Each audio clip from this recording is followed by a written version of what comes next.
Mike who? Sorry. We're going to close our executive session and open the public meeting, and we'll start with a roll call. Commissioner Shepard. Here. Commissioner Bell. Here. And Commissioner Briscoe is here as well.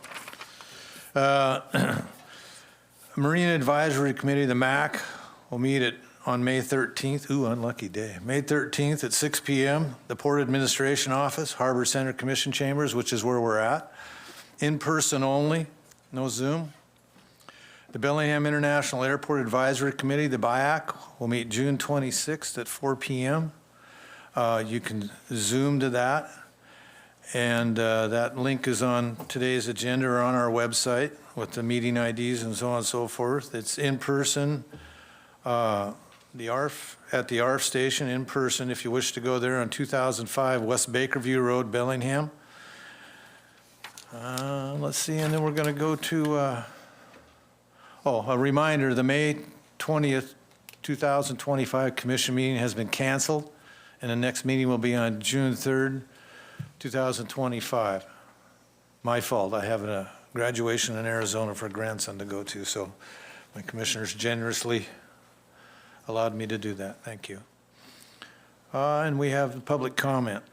Now we're going to have two public comment periods, one at 4 o'clock, which is about now, and the other at the end of the meeting out of respect for everyone who attends the commission meeting. Each public comment period may be limited to 15 minutes total, or the public comment period may be limited to 15 minutes total. Speakers are asked to keep their comments to less than 3 minutes, please.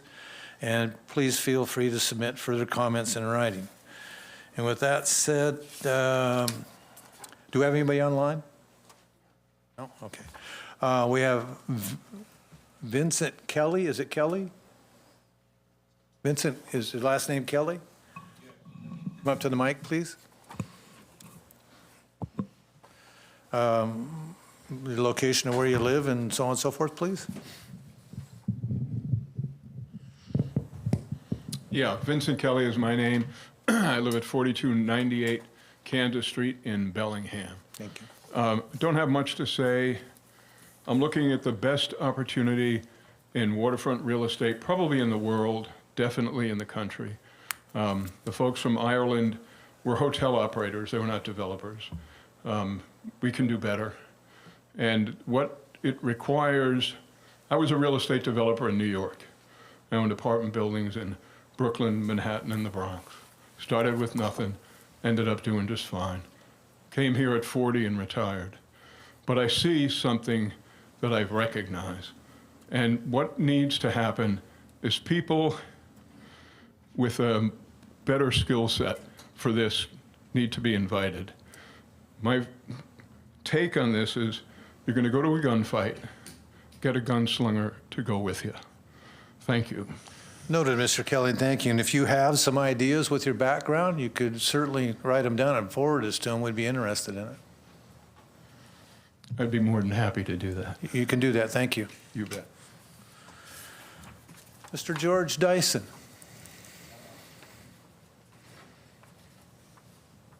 Good afternoon.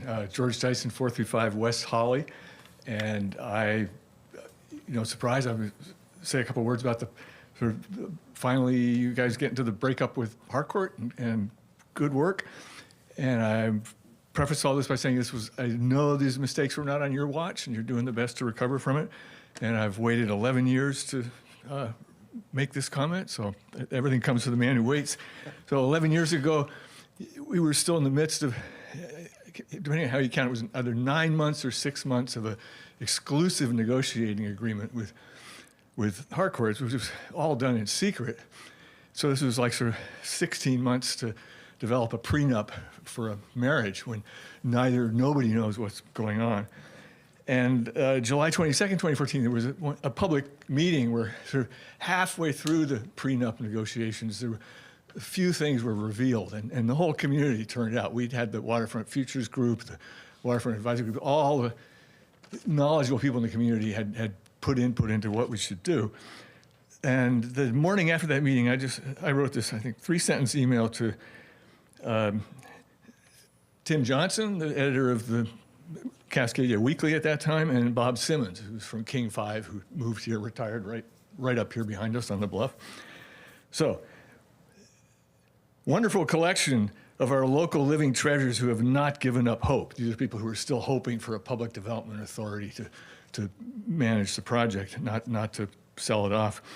But I came away feeling like we were in the presence of two parties who fell into an initial spark of attraction for each other and are now in day 120 of a 240-day negotiation of their prenup agreement. Something's just not right. Despite everything the family has paid for the wedding, I predict a brief marriage, no children, and a long, bitter divorce. Noted. Thank you, George. Okay. All right. Put my glasses on. Oh, yeah. Bert Weber. Mr. Weber? Thank you. My name is Bert Weber. I live at 3935 Cliffside Drive. I'm part of the current Cliffside community that's located mostly at the south end of the westerly, no, it's not the westerly, southerly, southerly airport runway. So we used to be 40 people, 40 families in the community, and that was about 30 years ago, just before the airport condemned the community's property where they could, and we now have a really effective airport with a runway that allows us to go many ways. It's a good fit for the community. We're good friends. We watch out for things that happen at the community. We're active in catching someone who looked a laser to get at airports. So we consider ourselves, and I just found out today, because I hadn't heard, that I am going to be assigned to the Airport Advisory Committee, which I look forward to. So, for more than 30 years, and most of you will recognize that, I have been complaining about the use of lead in aviation fuel used primarily for the small aircraft. And even up to that time ago, I said, didn't have to be that there were no rules against using lead in airport fuel. It's just the airport aircraft didn't want to do it. The aircraft pilots said, we want the right to choose the fuel that we want. And I can understand that. When you're up in the air with an engine that is absolutely dependent on keeping your life, you want to have confidence in it. So I can understand that there's been a large resistance to changing the status quo. But the reality is, just like 30 years ago, there is still no reason for small aircraft to use leaded fuel. It's approved by the FAA. Over 90% of the current generation aviation group could be using that fuel.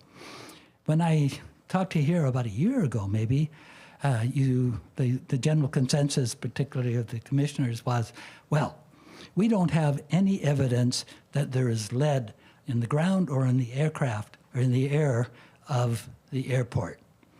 So that got me to talk to a friend who is also a faculty member at Western, who said, let's look into this. And that led to the paper that I hope each of you sitting up here got and could read, and a paper that talks about the work that he did capturing atmospheric samples from all around the airport region as well as other parts of Whatcom County, and look for the presence of atmospheric lead. He found it. And that paper that I gave you was his analysis of the results that was sent to a peer review journal that essentially vetted the information. It's good. And I think it's fair to say that this airport has atmospheric lead that comes from the small planes that operate out of here. And so I guess I'm here today to wonder whether, what is the response of the commissioners to this paper, if you had a chance to look at it, And what are the current plans for getting rid of leaded fuel? I know that about a year ago there was some mumbling saying, yeah, well, we should look into that. I want to know, did you look into that? Is there something? Do pilots here, are they encouraged to use the options? So I guess I would like to hear back from the commissioners, if not now, soon. Thank you. Thank you, Bert. The only thing I would say is that in our discussion when you were here before, I do not recall the commission saying there was no lead in the ground or in the air at the airport. I don't think we commented that way on that. No, you didn't say there was no lead. You said there was no evidence. Okay, thank you. Mr. Tucker. Good afternoon, Commissioners. Dan Tucker with the Working Waterfront Coalition. I didn't want to disappoint you by not speaking today, Bobby. So I just wanted to say that, echoing a couple of the other comments that were already made, congratulations on finally coming to a resolution with Harcourt. And now we stand at an opportunity. The saying goes that you've seen one port, you've seen one port. And especially true for us because there is no other Bellingham out there that is unique as our waterfront is, or a port that has the scope or function that's just the same as you all do. So we have an opportunity now, looking forward, to once again engage the community and stakeholder groups that were a part of the original visioning back when GP was up and leaving. And we would really love to see those visioning groups, those stakeholder groups re-engaged or somehow brought back to the table for these discussions. And in the planning, we'd love to see not only a plan A, but a plan B in case the plan A doesn't work out. So that if for any reason we were to find ourselves with a developer that once again could not fulfill their obligations, that we have something to fall back on. And I find it very valuable that we're talking about the public engaging in this process again. We also have a chance now to re-envision the blending of that whole zone, to go from the mixed use into the light industrial, into the shipping terminal, and creative businesses that we could bring in. NOAA was one. They may not work out now, but there are other brainstorm ideas along those same lines where we could blend industry and mixed use together to really highlight that part of the waterfront in interesting ways that are going to not only be good for our jobs and good for our economic development, but also engage the public in doing so. So we all know that you weren't here when this decision was made, and that you are doing your best to rectify it. The ball was in Harcourt. Now the ball's in your court. So we look forward to the process, and thank you.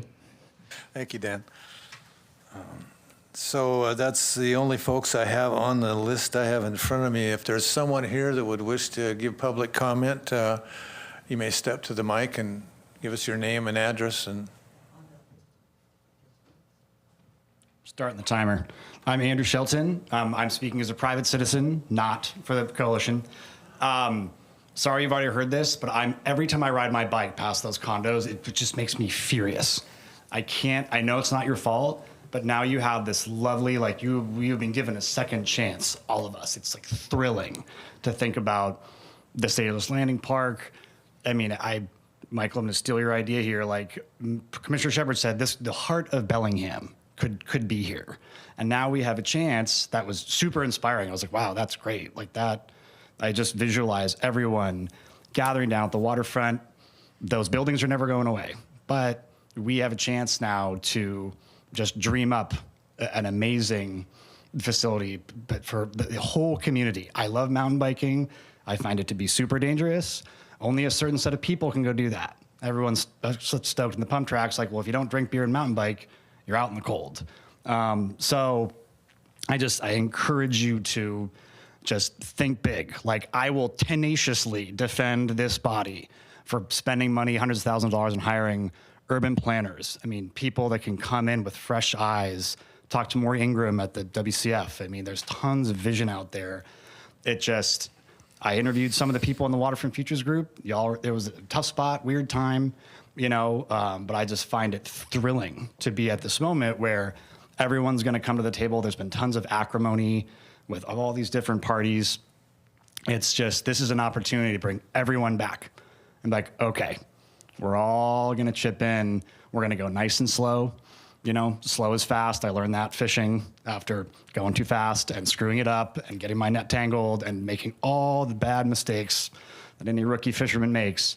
But I just want to encourage you, like, I'm a realtor. I hate those condos. It is outrageous that they did that. Please don't build a bunch more gaudy, overpriced POSs. Like, the tax base will increase when there's more tourism, a huge photo of a giant field of people having a concert, or whatever. Like, it just, I hope that you've taken these lumps for a mistake that you did not commit, but you can still learn, we can still learn to, you know, to take that and be like, okay, what do we want to do differently?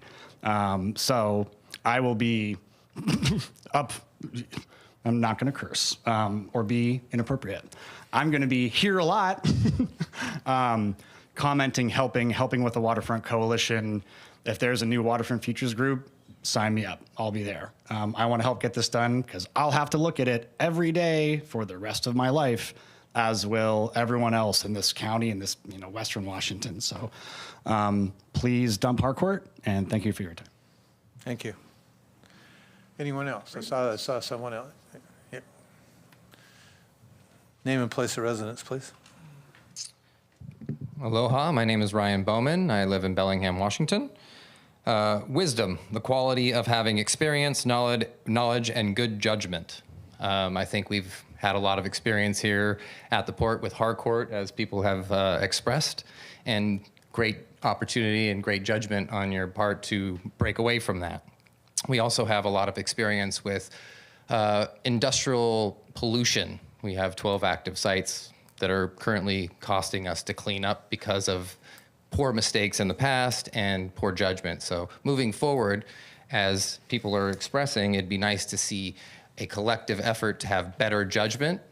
And I think we do have a great opportunity out here. The Port of Bellingham has an exceptional opportunity to lead the way and take Bellingham from the city of subdued excitement to the city of renewed excitement. I believe Mr. Bell liked that last time I coined it. And we could be leaders in renewable energy here because the Port of Bellingham has a 5-meter differentiation, a greater than 5-meter differentiation, and that is optimal for tidal energy. There is a federally funded project out of Orcas Island that is going to be put in front of Deception Pass due to these sort of benefits that our amazing archipelago gives us here. And we'd be able to partner with our university institutions and get a lot of funding from the World Economic Forum and other entities that are dropping billions of dollars into multiple different projects across the globe right now. And that would really be a nice way to innovate and adapt our port as it sits right now. I think it's a really good opportunity. Outside of that, I do believe that Mr. Shelton brought up some good ideas about what we have with the Harcourt debacle. That is a great opportunity, what they're doing with Fire and Story. It has a sense of place to it. And any city needs a sense of place. That's what brings tourism. That's what enhances the community. And we have an opportunity there to do quite a lot. And I would love to be a part of any coalition that is coming up with ideas and things like that. So if there is a sign-up sheet or anything like that, please point me in that direction. Outside of that, again, thank you for your decision to break up with Harcourt and move forward. And I look forward to seeing the amazing things that you come up with here in the future. Cheers. Thank you. Anyone else? My name is Jeff McClure. I'm an architect here in Bellingham, Washington, and an operative firm in downtown for the past 40 years. We have been connected with the waterfront early on in some of the initial studies. And although it's disappointing in some ways to see that the waterfront isn't further along at this point, one of the silver linings, I guess, is that the community has had an opportunity to connect with this piece of land in very intimate ways with many different kinds of activities that have been there. And along the route, I think the community has gained a new sense of appreciation for what this property can become. So although I suspect we all would have enjoyed seeing a little bit more progress, we have this opportunity to start anew. I am particularly excited about what this can mean in terms of the connection to the downtown and how we can create truly this essential waterfront city. So I am very excited about what opportunities lie ahead. I do remember in the initial master planning processes that the community engaged in, it could be a bruising process. So I would also like to speak a little bit to our community about speaking with unanimity about what we see as a vision for this waterfront. There are a lot of varied interests here, and I will say that you all do not have an easy job at trying to wrap all of this into one development. So I would like to challenge our community to come to this new exciting opportunity knowing that not everyone is going to get everything that they want, but we need the opportunity to be able to move forward with this, with a new vision for the waterfront. And I too am excited about being able to break with the previous developers and really embody the values of this community that have developed in the waterfront. So thank you for taking this, hopefully, opportunity to move forward. Thank you, Jeff. Anyone else? Going once, going twice? Public comment is closed. Okay, JC? Motion to approve consent agenda items A through I. Commissioner Shepherd, do you have anything to talk about on the consent agenda? Nope, I'm okay to go ahead. Commissioner Bell? Fine, too. Thank you. And I have nothing as well. Motion to approve consent agenda items A through I. Commissioner Shepherd? Yes. Commissioner Bell? Yes. Briscoe's yes as well. Passes 3-0. I think we have some presentations. I believe CJ Sites is first. Yeah, good afternoon, Commission. Tyler Schroeder, Director of Economic Development. That was the first slip, first one. Director of Economic Development. Excited to introduce CJ Sites from Western Washington University's Small Business Development Center. SBDC and our office in Economic Development is a great partner. They do amazing work, and she's going to walk through the year in review for 2024. CJ. Good afternoon, CJ Sites, Western Washington University Small Business Development Center.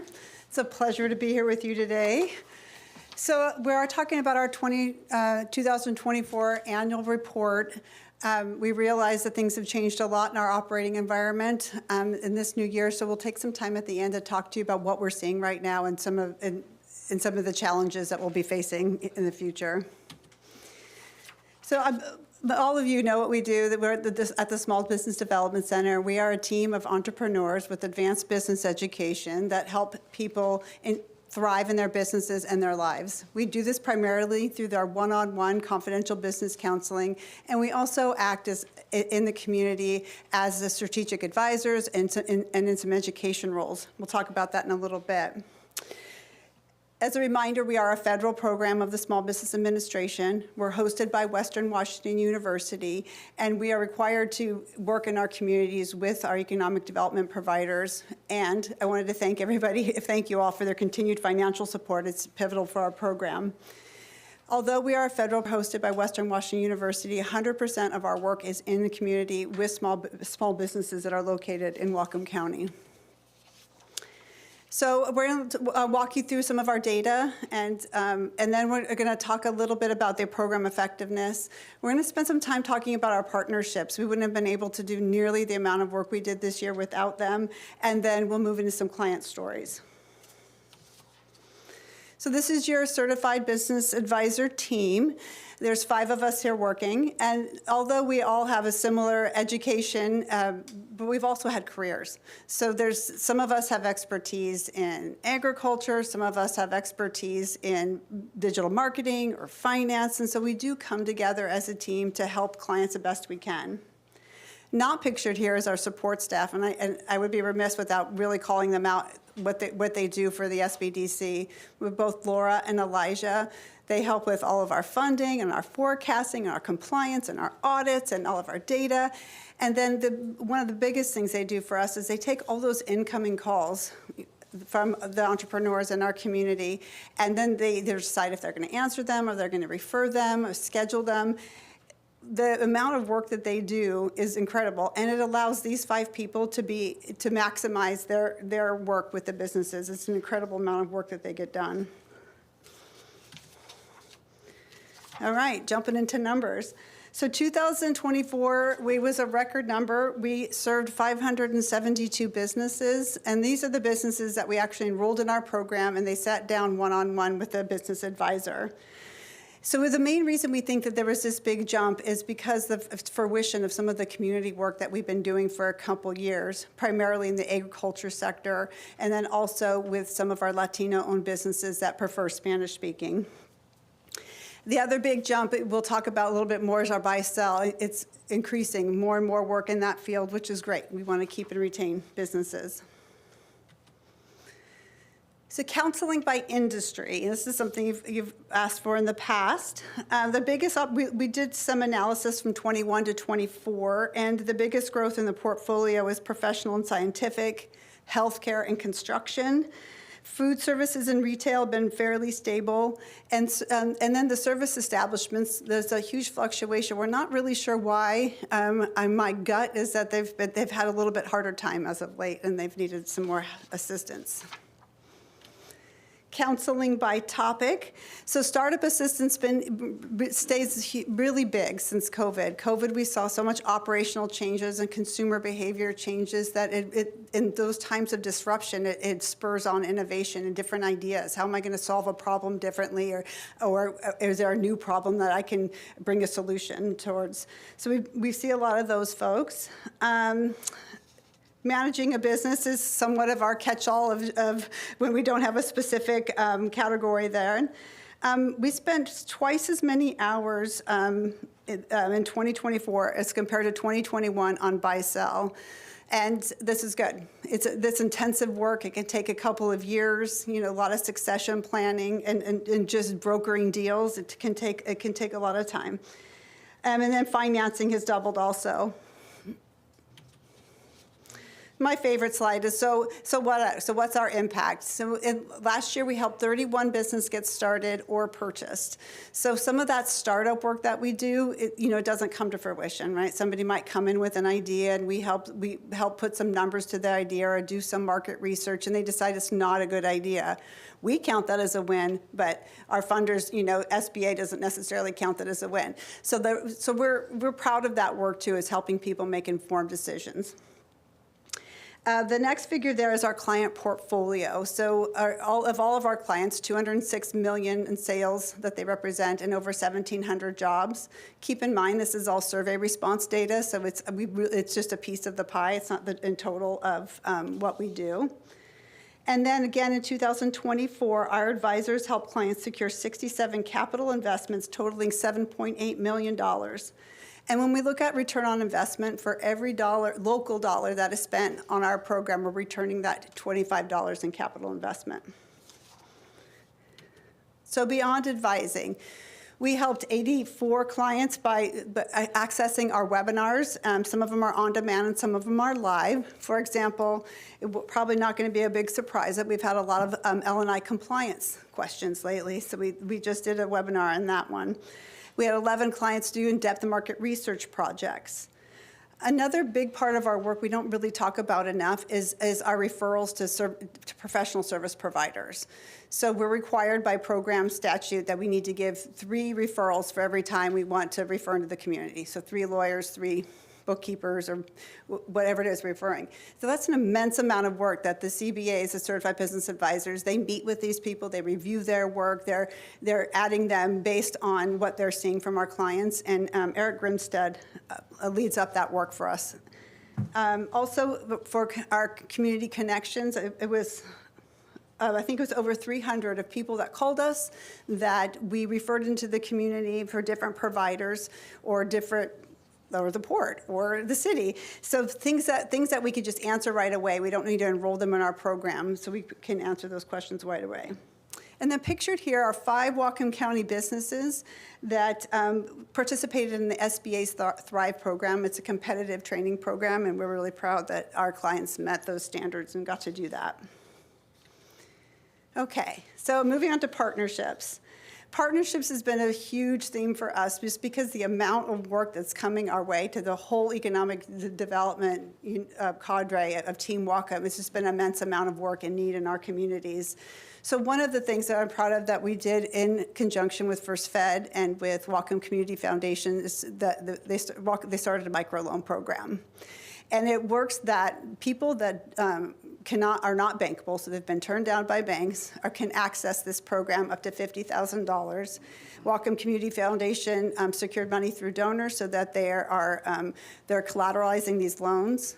First Fed's interested in working with communities that haven't been able to access traditional capital.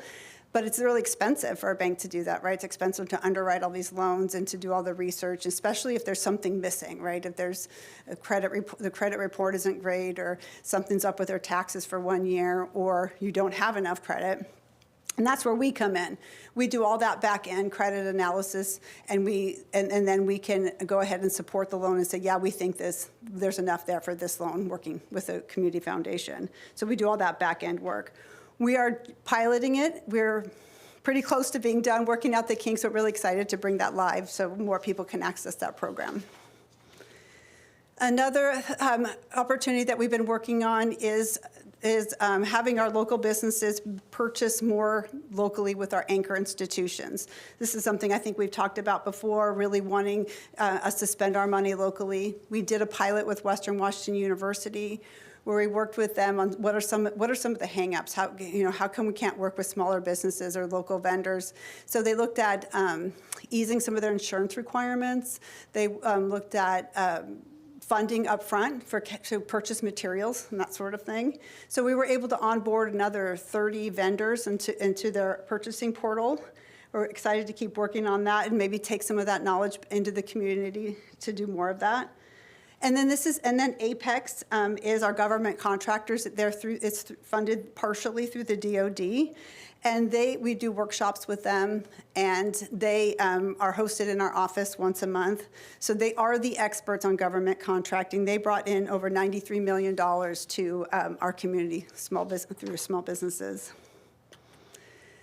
So rural and agriculture, so that we learned that we can do a lot more work than we previously could do in the past. So we set out about 1.5 years ago to do some outreach and do more in this community. You'll see Elijah there, Sustainable Connections, Eat Local First Trade Meeting, and then the Whatcom Farm Expo, the Conservation District and Whatcom County Public Works put on. There's Ash at that meeting. And these relationships that are already there help us so much because we can just jump off those relationships, jump off those already established meetings and meet tons and tons of businesses that way. So we're leveraging each other's strengths in economic development in a way that I think really is centered on helping those businesses. So Ash Ryder has been focusing on that work, and we have a 30% increase in our USDA rural clients since she started that work.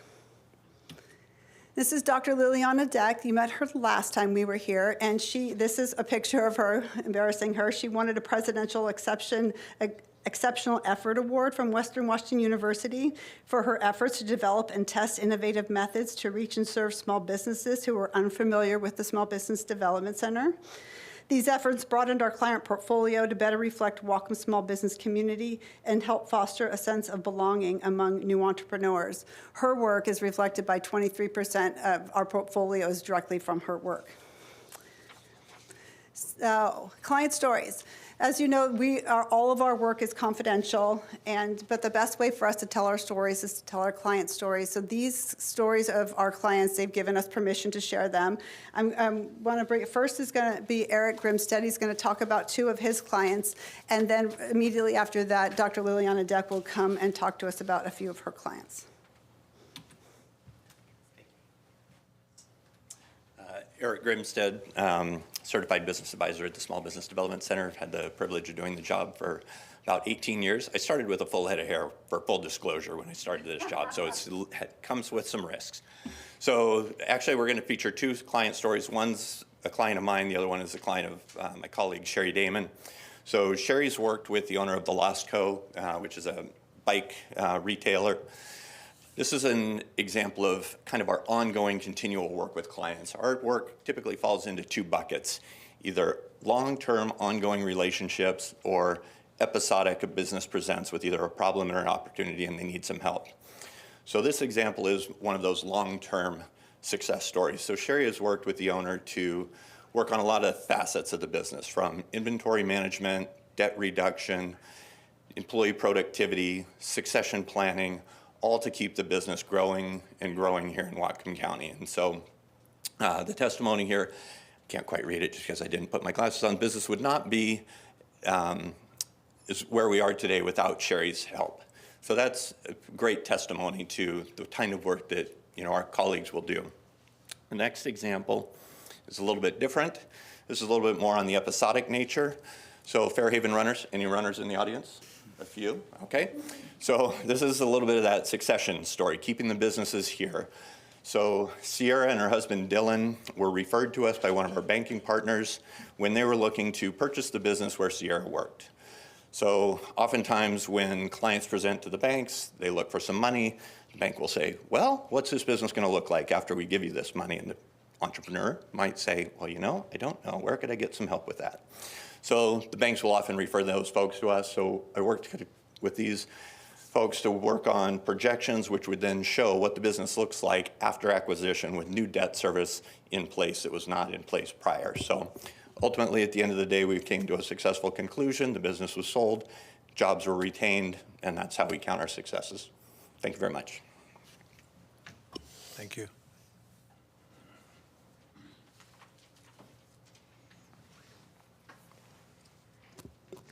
Liliana Deck, Western Washington University.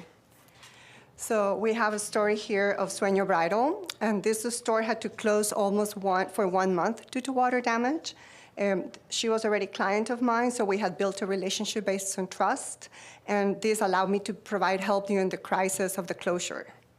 Sueño Bridal is an independent specialty retail store that celebrates the milestones of our community by providing a curated selection of dresses for weddings, proms, and much more. It has been a joy to be a part of Norma's entrepreneurship journey. The technical advice that I have provided to Norma includes best practices for market segmentation, pricing strategy, and brand management.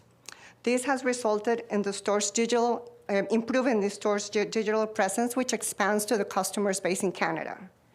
I have had the privilege to be present at the store when customers arrive looking for a new dress for a special occasion, and I have witnessed Norma's natural talent for sales and her dedication to enhancing the customer experience.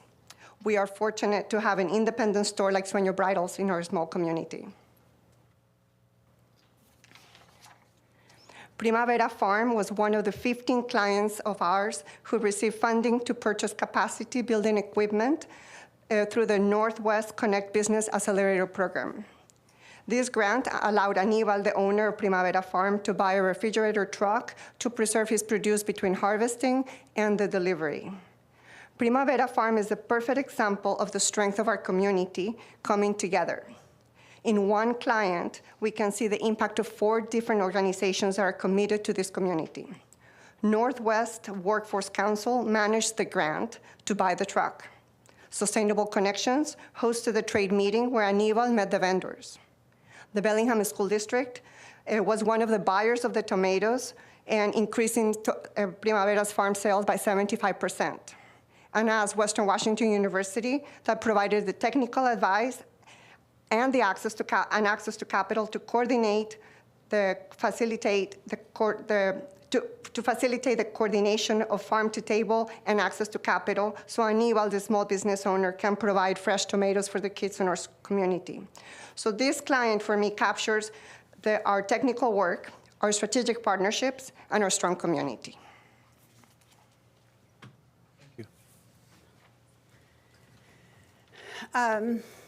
Well, I'm talking about community engagement next, but one of the things before I leave this slide is they talk about 15 clients that received funding to purchase capacity building equipment through the Northwest Connect Business Accelerator Program. And this is another example of how we work together. So we have these relationships, we trust each other. The Northwest Workforce Council got this grant. They sent it to me, hey, do you have any ideas? Certainly I do. And so we worked with them to create this grant program. Then they wouldn't have been able to to be able to find these clients or have these relationships to be able to expend these funds if it wasn't for Liliana and her trust in that community.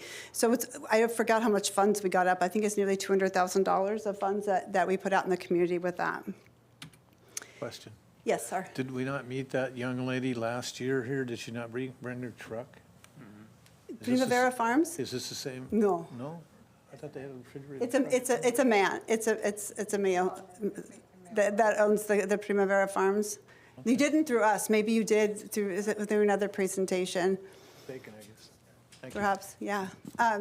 So community engagements, this is something that's important for us, and we're proud to be involved in this way.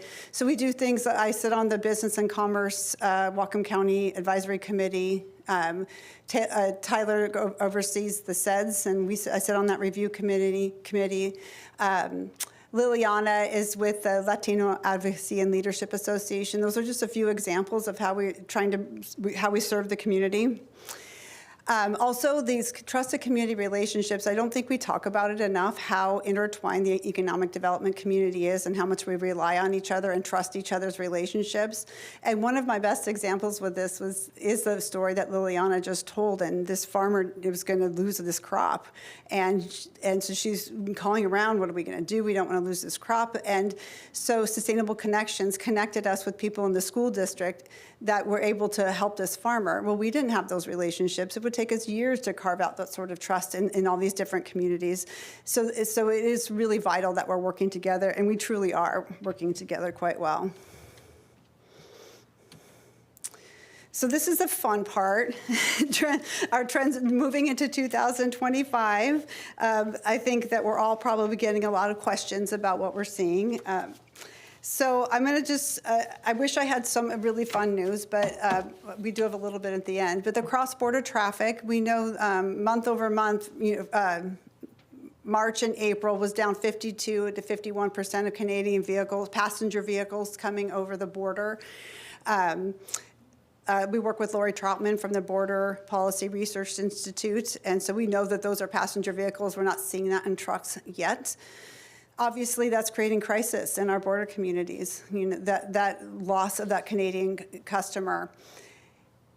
When we're getting a lot of calls and we're working one-on-one with those clients, and part of our hardest message when we're reading Canadian consumer sentiment surveys and trying to figure out, what's going on and what's the reaction to tariff, and is it ideological reaction, all signs point to this isn't going to go away in the near future. We probably aren't going to get that Canadian customer coming back at the rate at which it once was in a considerable amount of time.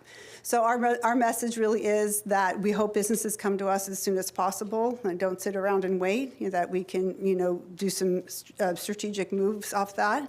Having said that, we have deep and personal and working relationships with our Canadian businesses, and I know John works up there, John Michener on your guys' team.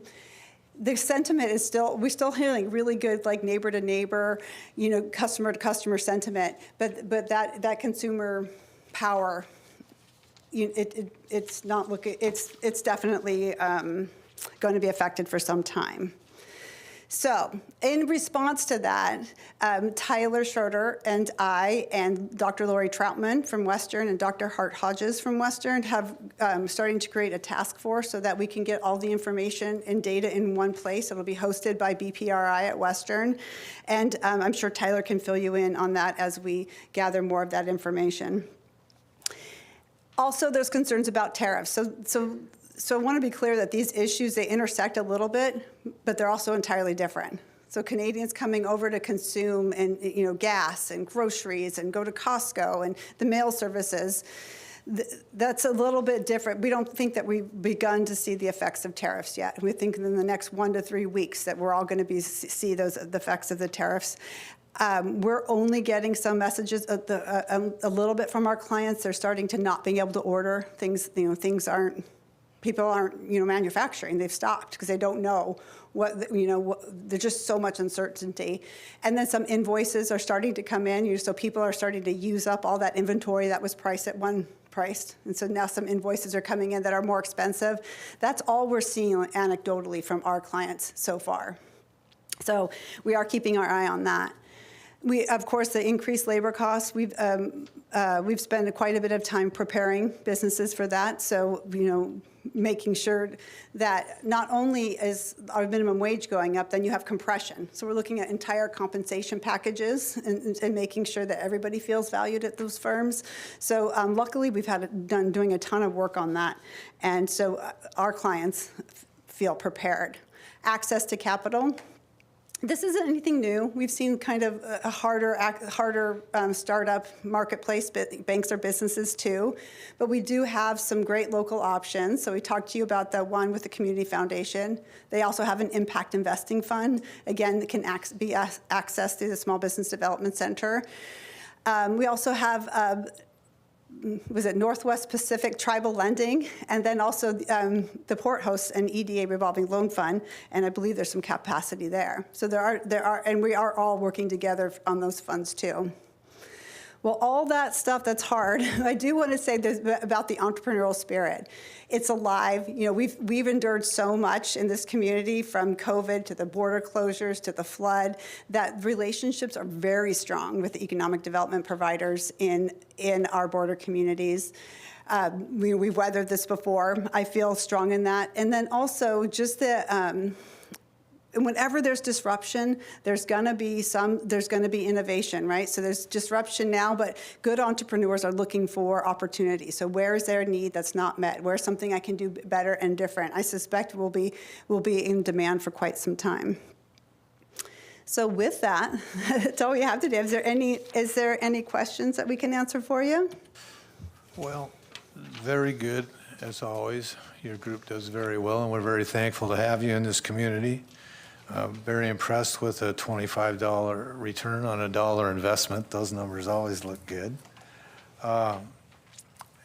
It's great work, and at this point in time, it's going to be a great help to our businesses in this community. And as always, we will adapt and overcome. We always do. That's all I have, and thank you. Commissioner Bell. Head is reeling, so thank you. Yeah, two questions. With the border, we're all watching it. It feels very reminiscent of COVID when the border closed, except the border is open, except folks aren't coming through. And during COVID, we had a raft of different incentive opportunities, kind of assistance programs, particularly for small businesses. Our team here at the port did fairly heroic work getting out lots of money into the community through our economic development office in coordination with our partners. And I don't know that same level of funding is going to come from the federal government for us to disperse. Is there any talk of generating additional funds that are really targeted for those businesses that are being impacted by national policies that are turning away our Canadian neighbors? This is a hard one to answer. So during COVID, there was a paycheck protection. There was all this money that was coming out, right? And then some of the money that came even through here, came through Commerce, was still federal money. Most of it was federal money. I don't know, but I'm just suspecting that we're not going to have relief from the federal government. And so, no, no, I don't. Unfortunately not. And I think there was a different, when the border, we didn't obviously know how long the border would be shut down, but we knew it wouldn't be forever, right? So there was that 20 months of just hang on, local spend. We're gonna just look at all of our expenses and we're going to hang in there and we're going to try to make it through. That's not what we're telling businesses today. We're saying, hey, there's a change in operating environment. We need to adapt. And so Funding, I know we haven't started talking to our partners yet. And I don't suspect we're going to get any state money. I'm just going to go on a limb there because we all know what's going on with the state budget. So we haven't started talking to funders yet. I think we need to get a better handle on exactly the programming and what we are assisting businesses with. Right now, people are in shock. They're not really accepting. There's been really hard messaging from the counselors to their clients. And so I don't know. I haven't broached that subject yet. I think that we would have to be looking at a fund that would help with pivots, not help staying power. That's a challenging message. Yeah. It is a challenging message, but we need to make sure that any money that we have locally, that we're investing good money to make good return, right? And so, we all take that seriously. So we haven't started talking about that yet. And I also think there may be more national conversation. I think that we're unique right now because of the border crossing, but come summer, come all those tourism dollars that aren't going to be coming to several communities across the nation, the issue might be elevated more. So I have hope around that. But that's all I really have on that topic, unless Tyler has any exciting information he hasn't told me yet. Yeah. He likes my answer. Yeah, we're watching it too. We're, as a government, we're exposed with running an airport that has more than 50% travelers historically from our Canadian neighbors. And so we're a government, we're much more insulated than most of the small businesses that aren't. And so, my concern is that this is going to hit our small businesses most impactfully. We have a little bit more patient capital. We're certainly going to be watching the impacts, but those small businesses don't have that same level of ability to take those hits. It's true. We are talking to some of our workforce partners about funding with pivots. Yeah. Yeah. All right. So we'll see. Well, keep us informed and updated. I appreciate it. Yes. I forgot to tell you, and many of people in this room, they call us to say, hey, what's going on? What do you see in the field? Please keep doing that. And also, and when I say we, I mean Laura, not me, has revamped our quarterly reporting. And so in the middle of there's small business trends and observations this is all anecdotal. We're not doing primary research, but we're just conveying the trends that we're hearing from our clients. So we do have that in this packet. And I'll send this electronically to all the commissioners here. And then we just issued our annual report. We have hard copies for everyone here today, and there's a ton of different client stories in there. And also, if there's anybody listening to this or here today, if they have creative solutions and thoughts on this topic, we're all ears for creative solutions and working together. So please don't hesitate to reach out. Thank you. One last question. Rob, I saw that one slide on the workshop you guys had on local contracting and encouraging governments or Western to purchase locally. Are we participating in any of that or have ability to direct any of our contracting more towards local businesses? I think that I don't know how you score and all that stuff, but I think that there's two pieces to it. One is making sure our small businesses are ready to work with government, to government contracts, because there's some gifts and challenges with that. So that's one piece of the work that we're doing. And then the other piece is the pilot we did with Western, where they looking at some of their insurance requirements and then looking at cash flow issues. I'm all up for, if your purchasing department wants to see what we did and look at that. Yeah, that just allows for more access for small businesses. Yeah, seems valuable. Yeah, Okay. love to. Thanks. Okay, thank you so much. So are you asking for a directive then on that? Yeah, I guess, Rob, have we participated in any of these? Is this something we can have our team look at to see if there's any opportunities for us to direct any more of our funds to local business? I'd probably look to Holly for the legalities of that, but I think when, most of our stuff is done by bidding and it's low bid, so there wouldn't be an opportunity to favor a local contractor when it comes to low bid. Some of our work can be done based on qualifications, and so that's where I look to Holly as to, does local mean qualifications? But everybody can bid. Everybody can bid. Yeah, And I mean, Western must be under the same requirements for bidding and. Yeah, we'd have to take a look at the port's procurement policy and maybe a little bit different from Western's, but we can always take a look at that and freshen it up. I do want to add that Western hasn't changed their bidding process or any procurement. I just want to add that they made some exceptions on the requirements for insurance. And and then also just the cash flow maybe expending money up front instead of waiting for long day, 60 days sometimes to get paid back. So I just want to be clear that I'm pretty sure there's no local buy incentive, and I'm not advocating for that for many reasons. But okay. Potentially, like just seeing if there are any barriers with our current process of procurement that could be alleviated with some small tweaks. Right, we can take a look at that and report back to the commission. Okay, that sounds great. Okay, thank you.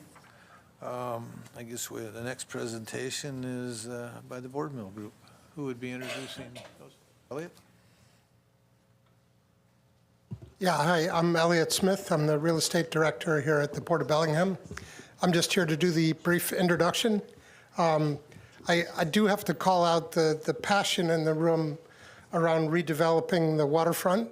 And yeah, it's great to hear that from everybody. But I do want to remind that this commission and Director Fix have been actually working quite hard on several other things than things on the agenda tonight. We've made some progress, really tremendous difference from a paper pulp factory that was being torn down not so many years ago. Hard work, and it is working. Today, we'd like to talk about one of the other initiatives the commission charged port staff with working on, and that is to redevelop the old board mill building, also at the waterfront. Tonight, we have Sean Hegstead here, who's an architect with the board mill group. We have Raymond Faber, and we also have Michael Waters online dialing in to answer any finance questions about the presentation. That work continues apace. It is hard work. You try it, you do an iteration, you try it again, and you get something that's right for the community. And that's what will be, I believe, presented to you now. When the Board Mill Group finishes their presentation tonight, my colleague Brian Gowron will come up and talk about what the next steps would be should we choose to move forward with this project. And I think you'll like what you're seeing here. And I won't talk for a long time. Let me ask Sean to come up, and his presentation is already up, and let's see what he's got. Thank you. Thank you very much. So Sean Hegstead from the Board Mill Group, and I just wanted to kind of present kind of where we've been and where we're at today, and there's a lot of factors, and I think it'd be helpful for you guys to understand what that looks like. So when we had the RFP process, when we won that RFP process, this is kind of the site plan that we originally had. And we won it, which was great, but then as we worked through this with the port staff and just kind of commentary, we tried to reduce some things. One of the bigger comments was kind of the surface parking. How can we reduce or eliminate that completely? So we worked through those processes, but the proposal that we presented had 74 hotel rooms. It was a 3-story building. We were going to keep the existing structure as is far as the roof goes, and then we were going to expand toward the park where you can see, I don't know if you can see the cursor or not in here. Yeah, in this area here, we're looking to expand kind of a conference center piece here and some outdoor gathering space in the front toward the park. And then we looked at having some commercial space in the front with some mix of restaurants and some people-oriented services. And then we had our residential building on this end here. And in the residential building, we had 109 units, and it was a 5-story building that we were proposing at the time. And so that gives you an example of where it was at the beginning. And so from that, we got a lot of encouragement. How can we densify? How can we remove parking? Some of the other things that were important. And so we kind of came to the second phase option that we looked at. And we're only going to show 3. There's probably at least 10 different variations of things, but I'm going to show you 3 slides for that. The second option was expand. Now this was the reach for the dream option here. Then we looked at that. So we added a 4th floor on top of the existing structure of the board mill building itself. We rotated the outdoor gathering space for the conference center to the side and expanded the conference center toward the park. So we maximized that to have a 300-person conference center space there. Expanded the restaurant out into the green space that we created between the two buildings. And then we ended up with, on that case, we had 107 rooms proposed. So we increased the room count by quite a bit at that point. And then on the residential building, we went up to a 7-story structure with 163 rooms, so it was a lot larger, so 2 more stories. We slid the commercial space to the side that was part of that residential building. And then we added parking underneath the building, which is, as we found out and continue to understand, it's just too expensive for our market today. So that was that, and then we also looked at working with the Parks Department to continue having corridors, connecting corridors to the park system. So we had a connecting corridor through here, and then also a corridor through here. And in the process, we were like, okay, we need more parking. It just doesn't all fit. So we discussed with the port, and the commissioners were, part of this in some ways, of purchasing this adjacent lot, which is, we're calling it the park building lot, where we fronted the building with some commercial on grade on Laurel Street, and then residential up beside that and above, and then parking structure behind with a park on top. So that was kind of, and then there was going to be a sky bridge connecting the two. So that was kind of that phase 2, we'll call it, option that we were looking at. And during this process, the economy kept on becoming more and more difficult. I don't know if you guys remember all the inflation that we were having over this period of time. So the cost of construction was increasing continually at that point, and other things that were continuing to increase. Lending was becoming a lot more challenging. So that was another factor. And so, okay, we looked at this, we met with our broker, and they talked about the lending opportunities for us, and they just said, this is a great design, but we need to kind of relook at this because of the lending environment, the construction environment, everything else. So we came up with the current option that we're looking at with you guys, and we want to kind of present that in some ways here. So the hotel went back to the regular 3-story building, but we were able to add density. And so we're approximately 90 units or rooms instead of 74. So we still kept a higher room count, kept the conference center in the front, expanded the restaurant out into the space that's actually an indoor-outdoor space that's going to continue to be there into the green. And then we added a lot of our parking under building. So this building footprint expanded a bit, and that allowed us to park as much as we could at that location. We kept some residences on the front here, and then we also have potential future park easements for the city here and here. And then for the time being, we said we're not going to go forward with the park building. Too expensive and not enough conditions where we're going to have enough guaranteed paid parking. There's too much free options available around us, and so it's like we can't afford to build a $30+ million parking structure and not have the income guaranteed in any way. And so we took that out of the program for now. We have been talking with the port staff about some sort of long-term option for that, because we still want to do that, and we think there's opportunity there. And we have also met with the mayor about this project. We actually presented this to them last week, I think it was last Monday, and they're really supportive. They actually, one of the comments was they like this design better. It's like, great, than our original design. So it's just a different concept and design. So this is the kind of the newest site plan based on the reordering of things. We've also met with financial, and the financial end is looking really good with today's environment. So that's been really wonderful. And so that's kind of the overall site plan, and I'm going to show you a couple pictures, renderings of what it's going to look like. Here's kind of the entrance to the hotel we have proposed. So you have a covered entry canopy here. There's that expanded restaurant that's coming out of the hotel building, some green roofs on that, so that's important. Still having that industrial character, large windows. Currently the building, as you probably know, it's a 2-story building. We're going to add an intermediate floor, and that's kind of this bar through here. And so there's going to be a middle floor and then a top floor. And then this is a picture of the residential building with a new design. So we have a 2-story. So it's basically a podium construction on the ground floor. And then we have 2 stories on this side, on the south end, and then 4 stories that can look over the top of the garden roof on that.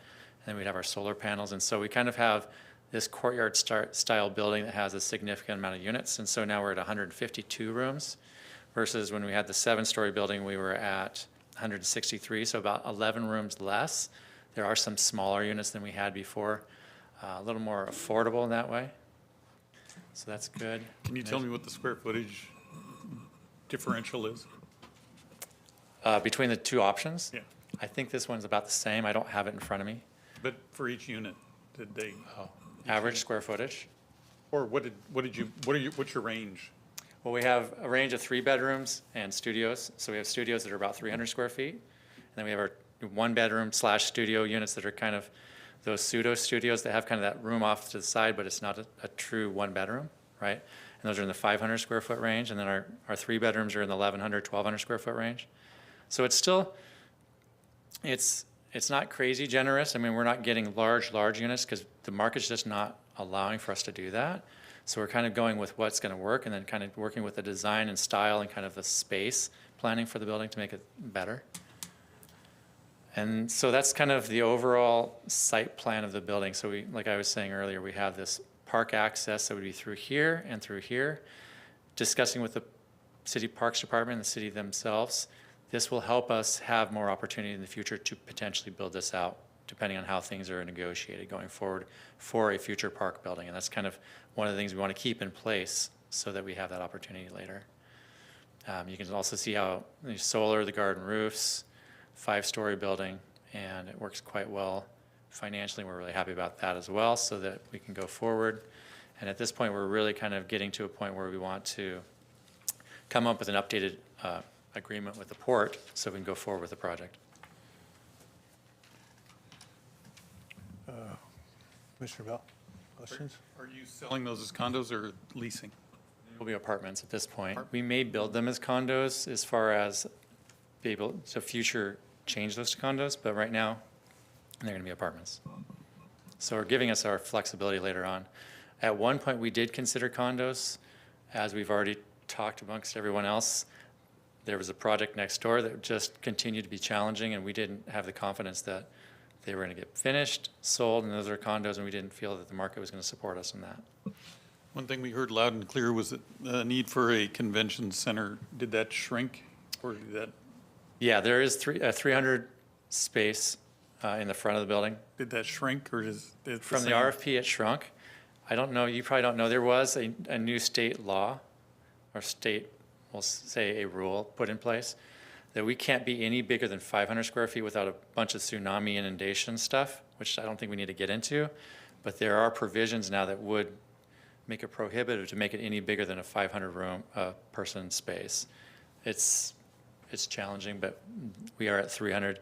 And we also looked at kind of the option of going with that larger. The more we looked into it, it looked like we'd have about 3 venues that would need something bigger than 300 occupant space. And so I was like, well, if we're going to make this huge space that can occupy 750 people, it's going to be used 3 times a year. It's not going to pay for itself. So we kind of backed off of that option. I guess so one of the questions to his question would be, why do we go to 300 and not 400? It's the amount of space we had available on the concept. So we basically built the expansion of the hotel. If you've been in there, that whole hotel space, there's columns everywhere on that ground floor because they were supporting vats of water and liquid up on that second level. It's virtually impossible to deal with that. So everything that we put the convention center on the expansion, the addition on the side. And so that's how much room. So we have a 300 room space there, and then 2 large meeting rooms as well in addition to that in that area. So breakout rooms and some of those things. And the space is divisible, so we can have 2 150 person spaces. You've spoken for 15 minutes and Mike Waters has not weighed in yet. That may be a record. He's ready to answer a question. Oh, I'm sure he is. I'm sure he is. So, there he is. Yeah. A couple questions. Do you like me to weigh in? Do you have a question? I got a question for you. Let's talk about the Opportunity Zone funding. The Millworks project has done a really fantastic job of activating this federal Opportunity Zone funding to bring additional resources to the project. And I haven't heard it in the mix for this one. It seems like a great opportunity for bringing in those outside resources that can leverage bigger and better development than might be locally possible. You've kind of spoken to some of the financing challenges, and my caution is I don't want us to be limited by the development option we're being provided if there's still other resources out there that are being untapped. Well, the Opportunity Zone, taking advantage of the Opportunity Zone has been, it piqued my interest, and it has been a primary part of our capital stack from the get-go, from the very beginning, as well as we've always had a hybrid model. I mean, I'm going to have some capital gains, and I look forward to investing in the Opportunity Zone. And that's what is required for the Opportunity Zone. People, unlike a 1031 exchange, real estate investors can sell their asset and move those funds right into the Opportunity Zone. And it is patient money. It requires patient money, because in order to take full advantage, you have to hold that investment for 10 years. But you can make relatively tax-free returns during that 10 years. And it can go on for as much as 40 years, and it's, yeah. So that, as well as CPACER. I don't know if you're familiar with CPACER. We talked about it before when we've presented. That is available to us at a level of $15 million through the county. They're a participant in it, and we just found out the other day in meeting with our broker, Cap North, that there are it's much more flexible than it has been in the past. That, together with preferred equity and board mill equity, and then traditional debt financing, we have, as Sean explained, we have dialed it in. We have been analyzing this and analyzing this and analyzing this, and this works.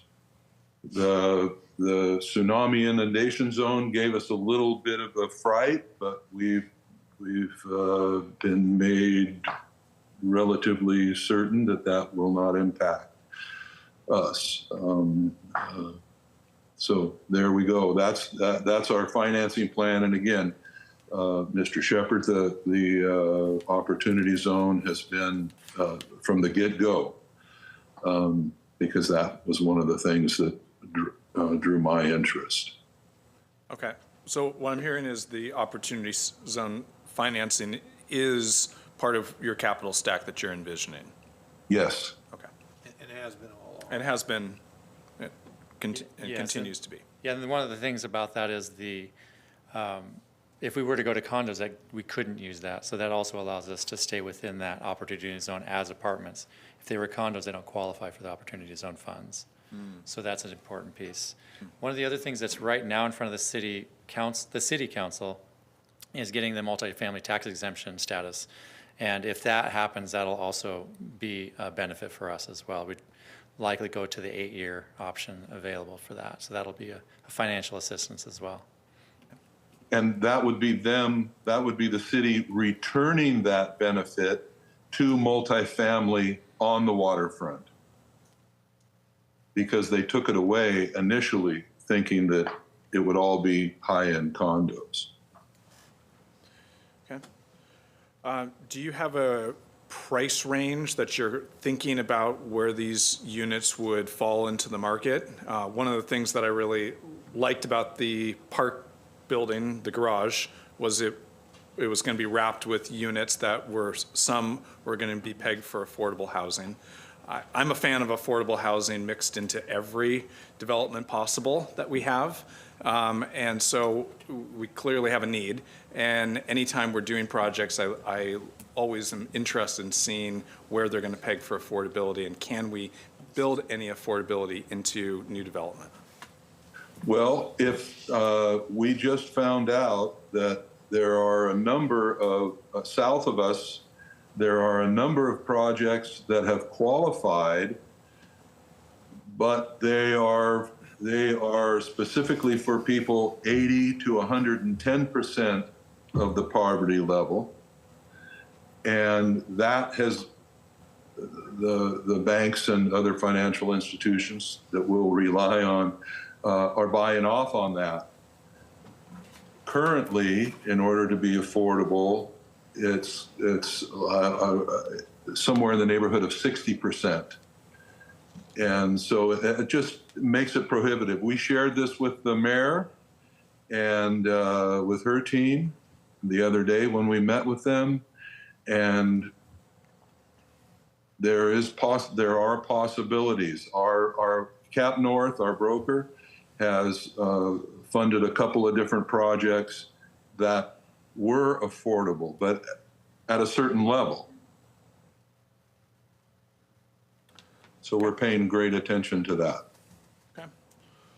Well, we certainly need housing stock at every level, and certainly those ones that are pegged, you know, the 80 to 100% is more in line with Millworks Phase 2, and so we do have other precedent coming in nearby that is going to be trying to peg a similar target, and I think it would certainly be welcomed by the community. I would very much like to see you guys continue to consider that. One of the unfortunate things about that funding mechanism is it doesn't encourage equity building. You would think that if you were going to throw funding at a source that it wouldn't be in the rental market, that you could find a way to turn it into an equity contribution so that people build wealth rather than paying rent to you guys. Not that I don't like you guys. The mayor brought that same thing up, Ken, Mr. Bell, and asked why we had shifted from condos to that. Part of it is the opportunity zone, and there may be opportunities in the opportunity zone for a hybrid at some level, or you hold it for 10 years and then you sell it off as condos. So both of those things are still in play. So people in 10 years can maybe look forward to buying them. But going with condos immediately because of Harcourt, primarily because of Harcourt, it didn't pencil. No, it was more of a comment on using our tax dollars to incentivize rentals rather than incentivize ownership, and that's a shift I would like to see on a legislative level. Yeah, me too. I think it needs to be everything. It needs to be everything. So you were talking a little bit about doing some shifting in funding. Can you talk about the ownership structure? I heard there might be some shifting in the ownership structure. Have you got more principals now, or where does that sit today? Ellie is no longer with us. Ellie is no longer Ellie is an investor now. So that's the only change that has come up. Ellie continues to be an investor in the project, but is taking a more back seat in the project. Gonna miss him. Okay, I have a couple questions. I'd like to back up to the parking. Can you put that, Sean, can you put that slide back up for the parking? So is that underground or under building? This is under building, yeah. So So it's it's on not- the first floor, basically. Okay, So you're driving off this roundabout here and coming directly into that space. okay. So underground parking is cost prohibitive. It's significant cost. So that level of parking there, if it was put over here where you were going to put the parking structure, would cost the same, correct? Or less? Yeah, it costs less for the parking on this side. Likely, we don't have an agreement yet. But No, I know, but what I'm saying is if that parking that's under that building was over here on ground level, the cost would be the same? it'd be less. It'd be less if it was over there on the ground. Okay. Another thing is, I'm just, for my head, I'm kind of trying to, you mentioned free parking everywhere around would inhibit a return on that. That's part of the factory, for sure. Okay. With the city telling everyone that they don't have to have a certain, if I'm not incorrect, a certain amount of parking any longer, what makes you think there's going to be a lot of free parking around there? I would say that ground, I would say that anything that was going to be used for free parking is probably going to be used for something else to create money at this point. With the city saying you don't have to put a free parking lot up, or you don't have to have a certain amount of parking on the street, which would put those people in a parkade and paying for it. Right. Am I not thinking properly, or, I mean, I'm assuming that would happen. So I have issues with the parkade not being built because we really need the parking down there. And I see us putting more buildings or other things on the property, and I don't see a lot of roads down there in the future. I don't see much traffic down there, but they're gonna have to have someplace to park. So you're discounting the parkade because of free parking availability. I don't know if that one flies with me quite so much, and I'm sure I'm going to get a comment from my ear. But you know, we had something in front of us that was exciting, and I'd like to get back to that if we can. And I understand the cost of things. Don't get me wrong, but maybe there's other partners that can help on this. I hate to discount that and take that out of the playbook. Mr. Briscoe, we are exploring that. It's going to have to be a phase 2 because Sean quoted 30 million. It was more like 37 million to build it, and it just doesn't pencil. However, if the port moves forward on the alcohol plant, if the industrial needs parking, if other buildings get built, there's got to be a metric where you can't just throw 37 million out there and hope, because right now the environment is free parking everywhere. If you have a place to park free. Yeah, well, No, I mean, I Harcourt's understand. got free parking for the granary in the gravel, and the pump track has free parking, and there are also free parking all over the street. And I would agree with you that eventually that will turn into, once densification happens down there, then there'll be a need for it. But right now, so it's not just the availability, the abundant availability of free parking. It also has to do with 22% inflation over the last 4 years. It has to do with wage inflation. It has to do with lots of things.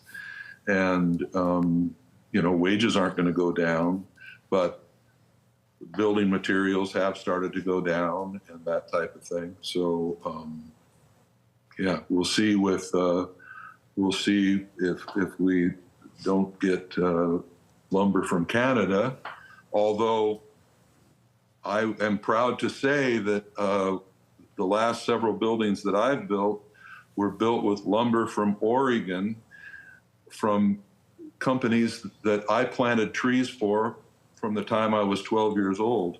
So we were using lumber from trees that I planted. I'm very proud of that. Good, good. It's called old growth. I guess I know things have cost a lot more now, and there's a lot of moving components, and now we've got more moving components with what's going on at federal level. But I don't want this thing to disappear off the slate.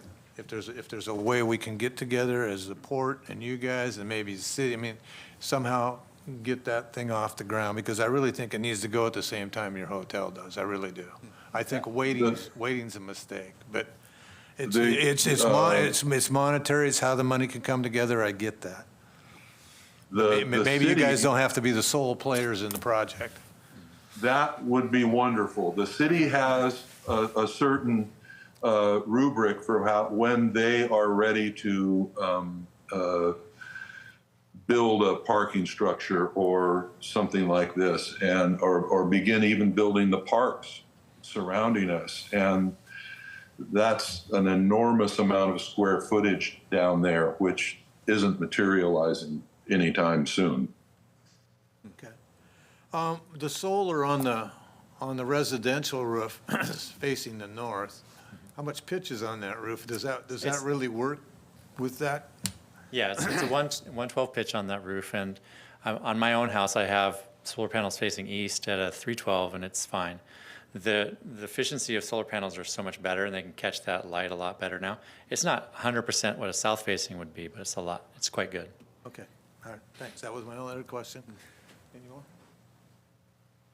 I think there's a lot to like in the proposal here. So we, just like the rest of the community, we want to see activation of the space, and this is a perfect spot for that development to occur, and getting more permanent residences, and really the first, I think, true job creator down there, aside from some small retail, is going to be the hotel. Everything else we've seen is small retail and residential. And so that hotel really does have our first real job creator at the waterfront. And that's really exciting for me, I think for our team. And we want to make sure that it happens. We're just going to keep pushing to get the most density possible, the most development possible. We only get to build things once, generally, in our lifetimes. And we really just want the project to shine and for you guys to activate all the funds that are available. Thank you. Can I take a break?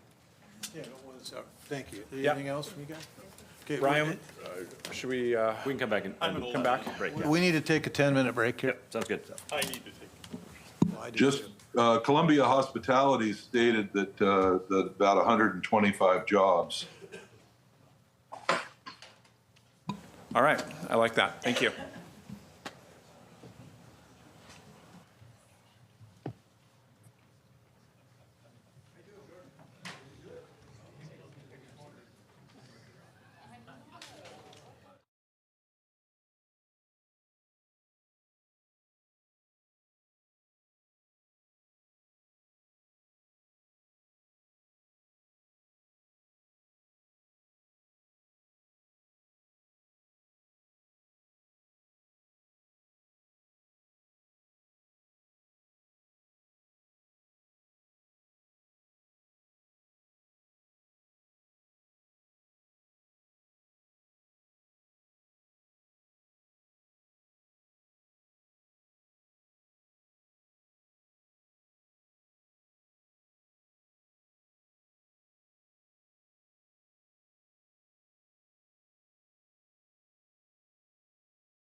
Good, Michael?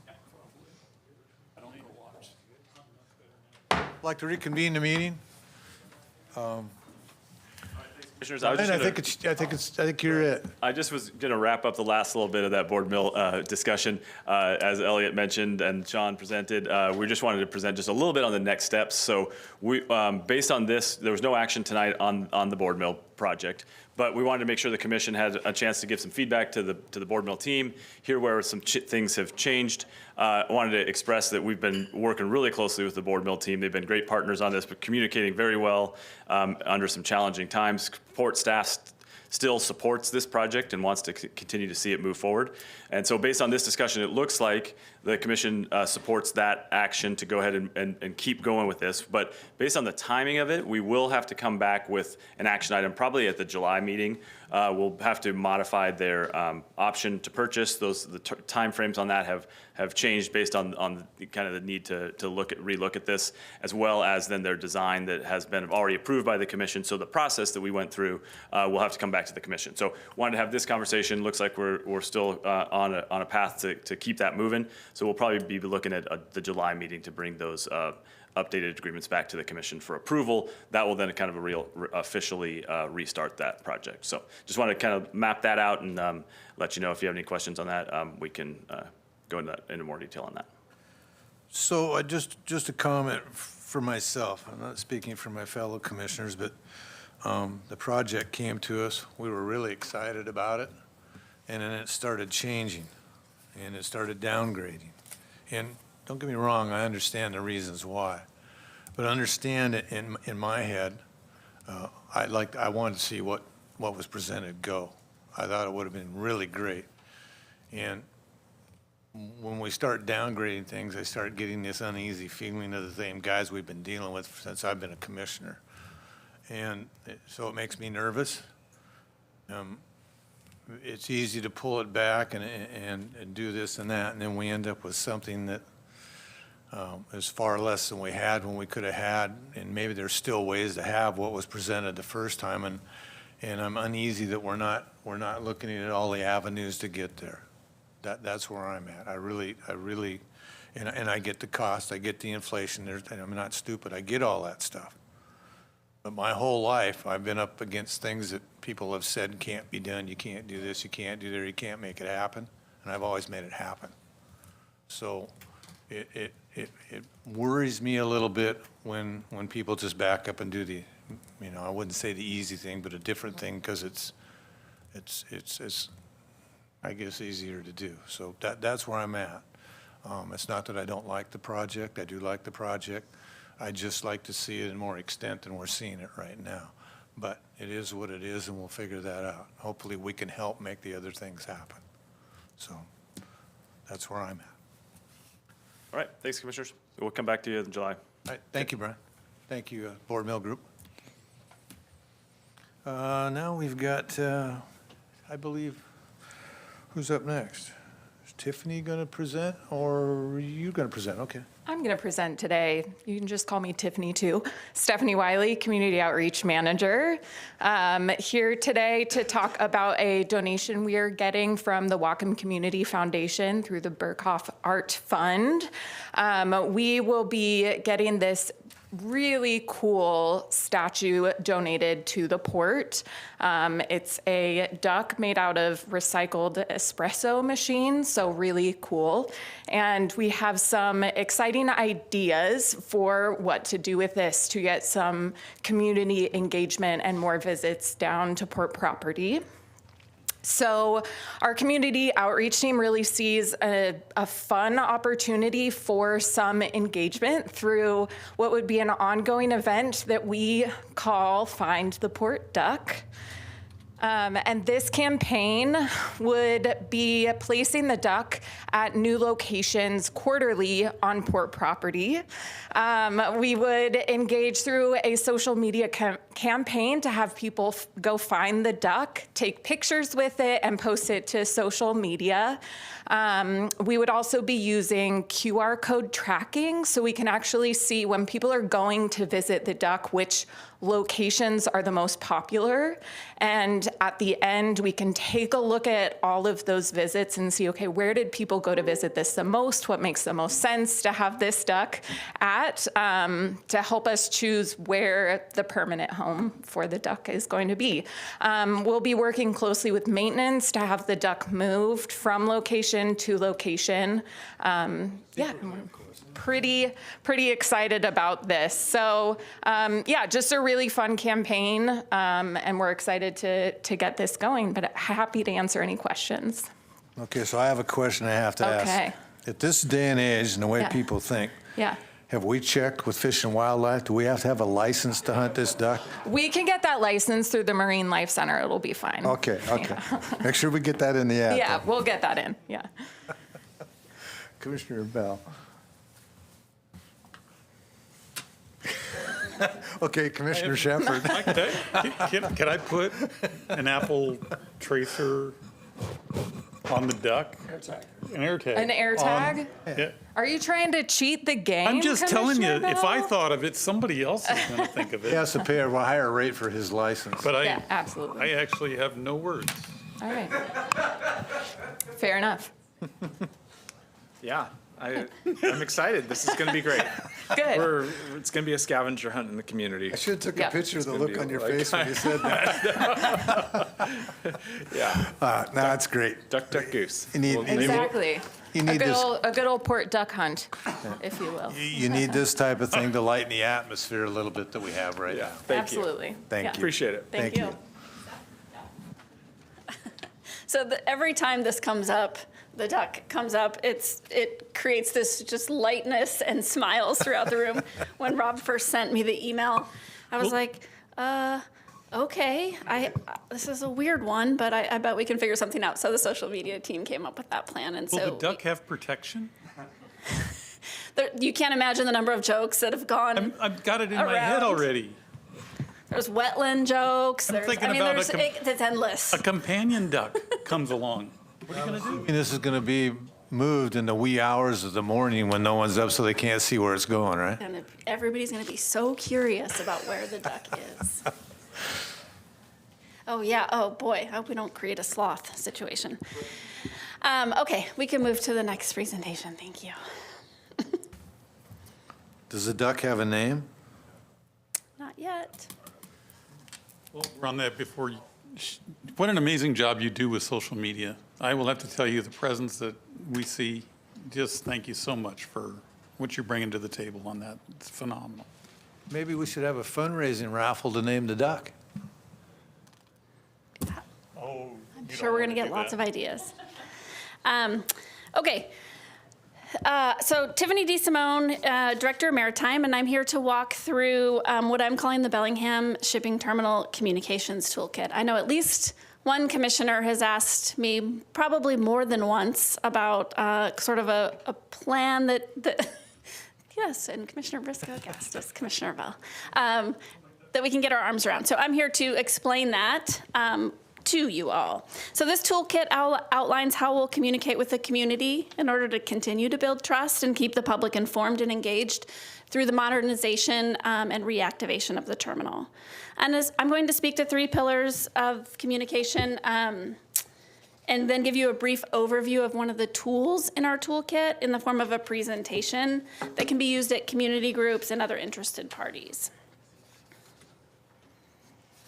So the purpose of the toolkit and the goal of the toolkit is to ensure that our messaging for the shipping terminal is consistent, strategic, and community-centered.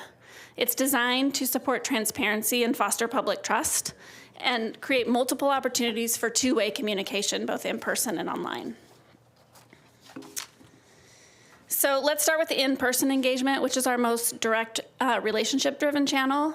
I'll kind of go through these bubbles. There are these opportunities to meet the public where they are and gather real-time feedback. You've heard me talk about this really over the last 18 months and call it social listening. And I think we've been really successful and responsive so far.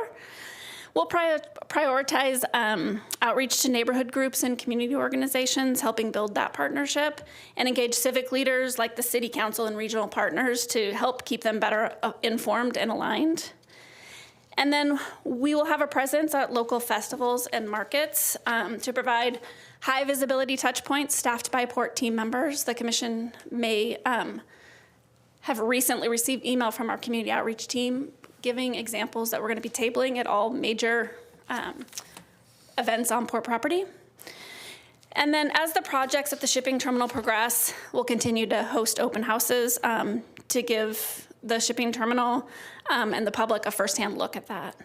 And finally, that we may propose to use something like story signs in the QR code idea and physical signage at strategic locations to link to our website. Next, we have digital and online communications. You may have seen an increase in that recently with our social media team. I'm really proud of the work they're doing, so thank you for that. These digital and online communication tools allow us to scale our outreach and make it accessible to a wider audience. We'll produce a slide presentation, which I'm going to show you in a minute. And I'm going to do just a quick 5-minute run through, but that can be used at community groups and neighborhood groups, which we've currently been talking to neighborhood groups. This is one slide presentation that can be used throughout. We'll also create short explainer videos, just 2 or 3 minutes long, ideal for social media and our website. We've been doing that already. And then we'd like to create a dynamic FAQ section on the port's website where we can offer answers, which we already have, but then allow the public to submit new questions in a more intuitive way. They can do that now, but it's not exactly intuitive, so we'll work on that. And then most importantly, we'll ensure that there's clear access for community feedback with direct lines to port staff and ongoing invitation to engage with us. So I'm going to move. This is a presentation. It's a long presentation. It's 21 slides. I'm going to breeze through it fairly quickly in about 5 minutes. The intent is not to dive into the major details of this presentation, but to show you what's available for use and what staff will be using. What we heard over the ABC cargo situation, we heard a couple things. Most importantly, we heard that the community expects the port commission and port staff to enforce our contracts, which is what we did. The community was curious about how the shipping terminal fits into a larger integrated waterfront. And then also, whether particular groups were for or against the types of cargo or ABC, what we heard everybody say was they were for family wage jobs and for, for our ILWU and longshore workers. So I'm going to breeze through this fairly quickly. Yeah. Maybe the statement you made about how the shipping terminal fits into the waterfront, it should be how the waterfront fits into the shipping terminal that's been there forever. And it needs to be built around the terminal, not the terminal built around the waterfront. That would be this commissioner's point. Preference, yeah. I think how it all fits together in an integrated way. And so what we learned during that time was that people didn't have a good understanding of what it looked like holistically, the shipping terminal. And so this slide deck is sort of in story format in order to help explain that to folks and really instigate and ask for feedback and engagement and kind of encourage folks to ask us questions. So we're calling it, let me go back, a 5-year transformation. We're rebuilding a vital West Coast shipping hub. And there's a couple slides that I'll pull out of here and speak a little bit more specifically to. One is we like to identify where the location is because as port staff, we work day in, day out. We know where all the lines are, but we recognize that not everybody does. So we want to show people what it is and peel back the curtain, let them see what it looks like. So part of rebuilding that vital West Coast shipping hub, we're going to show a balanced vision for growth, how we're investing in our infrastructure for our future, and how we support community ambitions. And I'm going to go through these quickly. The slide deck is set up with 5 goals, and those goals are listed here: modernizing infrastructure, cleaning up historic contamination, connecting BST to the region, supporting sustainable economic growth and family wage jobs, and then ensuring resilience against climate impacts. So now we'll go through each of those 5 goals. So modernize was the first one. We'll talk about what that looks like. I'm going to go through these fairly quickly. I am going to show you some video. These first couple videos don't have any sound, but it's largely visual depiction so people can get a full scale and understanding of where things are. I think it gives a really good visual of what's been done, what will be done, and where things are located. You can see these are fairly recent because you can see the strengthening of the dock there in front of Warehouse 2. Still on the modernize goal, which is improving our navigational depths. So we're working on that. You'll see on the bottom there's a timeline 25 through 29, which is the 5-year transition time. So you'll see as we go through the slides that moves forward. So we know that dredging is happening this year and potentially next year for those navigational depths. We'll modernize. We still have a $2.8 million grant that's a state grant that is still intact, and we're grateful for that. So that's going to help us with electrification of the terminal, part of our modernization. I'm going to draw some attention to this one. I know there have been some discussion, but we have a potential new way to move cargo. So we're exploring cleaner cargo handling with completely sealed shipping containers called rotainers, which are loaded directly from truck or train into a ship's cargo hold, reducing dust, spillage, and noise. So that's a video on the right. I'm gonna skip that and go to a video that actually Matt and our social media team recorded today that's going to explain what rotainers are, because we expect questions on this. It's gonna go out on our social media tomorrow, but we thought we would preview it here first. And it's to really engage dialogue and so that we can answer questions. So I'm gonna skip this one and go directly to Matt. And hopefully this plays. This is Matt here at the Bellingham Shipping Terminal. As part of our $27.5 million modernization project, we're looking at clean and efficient ways of handling cargo. And one of the new methods that we're looking at right now is called the rotainer. A rotainer is a specialized container that rotates 360 degrees, allowing for rapid and efficient unloading of dry bulk materials directly into the ship's hold. This method minimizes spillage, reduces dust emissions, and enhances overall safety. Think of it like transferring ice from a tightly sealed cooler like this into a much bigger cooler like this. Just like rotating that sealed cooler of ice ensures all the cubes end up where they're supposed to. No mess, no waste. Traditional bulk cargo handling methods usually include handling the cargo on multiple occasions, sometimes touching the cargo well over a dozen times. Rotainers streamline this process, minimize risks to the environment and human personnel, and are a safe and effective way of loading bulk cargo. Imagine passing ice cubes hand to hand, from the smaller cooler to the larger cooler. Some are bound to get dropped or melt and make a mess along the way. Rotainers eliminate that extra step. Rotainers have automated lid lifting and remote monitoring capabilities. Rotainers minimize operator risk. Their design ensures the rotation is executed away from the operator, enhancing safety and efficiency. It's like having a cooler that pours itself, keeping my hands safe from unexpected spills. And just like a rotainer, this doesn't just have to hold ice. I can hold a variety of different things. Rotainers are versatile, handling commodities ranging from minerals to agricultural products. Their design ensures capability with existing infrastructure, making them a practical addition to our terminal. With our mobile harbor crane ready and integrated into our modernization plans, incorporating rotainers would enhance our operational efficiency and cargo handling capabilities. Rotainers align with our commitment to modernizing the Bellingham Shipping Terminal, enhancing our competitiveness and sustainability. We're excited about the opportunity and possibilities rotainers bring to the Port of Bellingham, and we will keep you posted on our progress. So you'll be seeing more like that, more outreach, trying to be transparent and relatable in the work we're doing down there, and asking folks for feedback and questions. When we post these sort of things on our social media, where we have a lot more audience than we do generally at commission meetings, we can answer those questions with factual information, so we don't get into that misinformation situation that we maybe caught ourselves in a bit ago. So that's part of this communications tool. This is the second goal, clean up and protect. So the entire, all the divisions really worked on this presentation, from Tyler's group in economic development to Brian's group in environmental, of course, marine terminals. We think this shows scale of the work that's happening down there. We understand that it's hard for people to be down on the water all the time understanding. So we think this is a good visual depiction.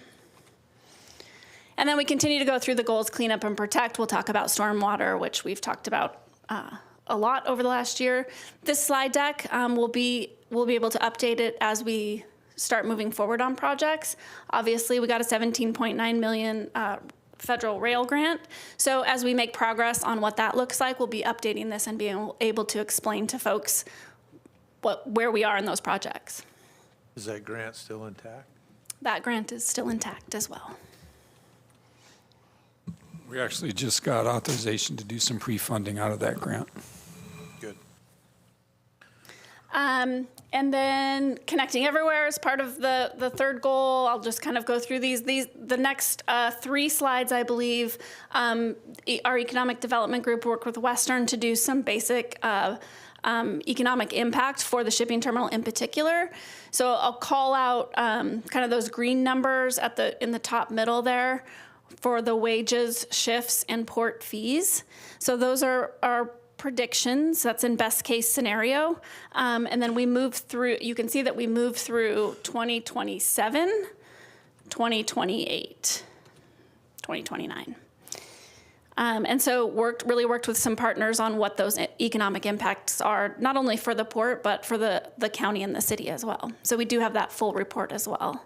Be using that as part of our toolkit in addition to this. And then we'll talk about climate resiliency and those programs that we're working for with Green Marine. So that's nearly the end. What we want people to know is that the port is revitalizing the shipping terminal. We'd like to turn it into a dynamic hub of maritime activity and strengthen Whatcom County's economy. And we'd like to communicate the way we're doing that. And this is one tool in our toolkit that we'll be doing. So in summary, we are excited about the progress we've made in communicating, but we are looking for feedback both from the commission and from the public on ways we can better reach everyone. So this is our roadmap, really, for public engagement through our projects. There are multiple modernization projects. I know we talk about the one big one all the time, but we have several. Each piece, whether in person, online, or through media, is designed to build relationships, share information, and invite dialogue. So that's the end of my presentation. Can I answer any questions? Thank you, Tiffany. Commissioner Shepard. Yeah, really nice. I think this goes a long way for our ability to let the public know what we're doing and invite them into the process. I could see us replicating parts of this for other divisions in the future as we continue our planning processes for communicating what's happening at the airport, what's happening at the waterfront district as well. Okay. Yeah. Commissioner Bell.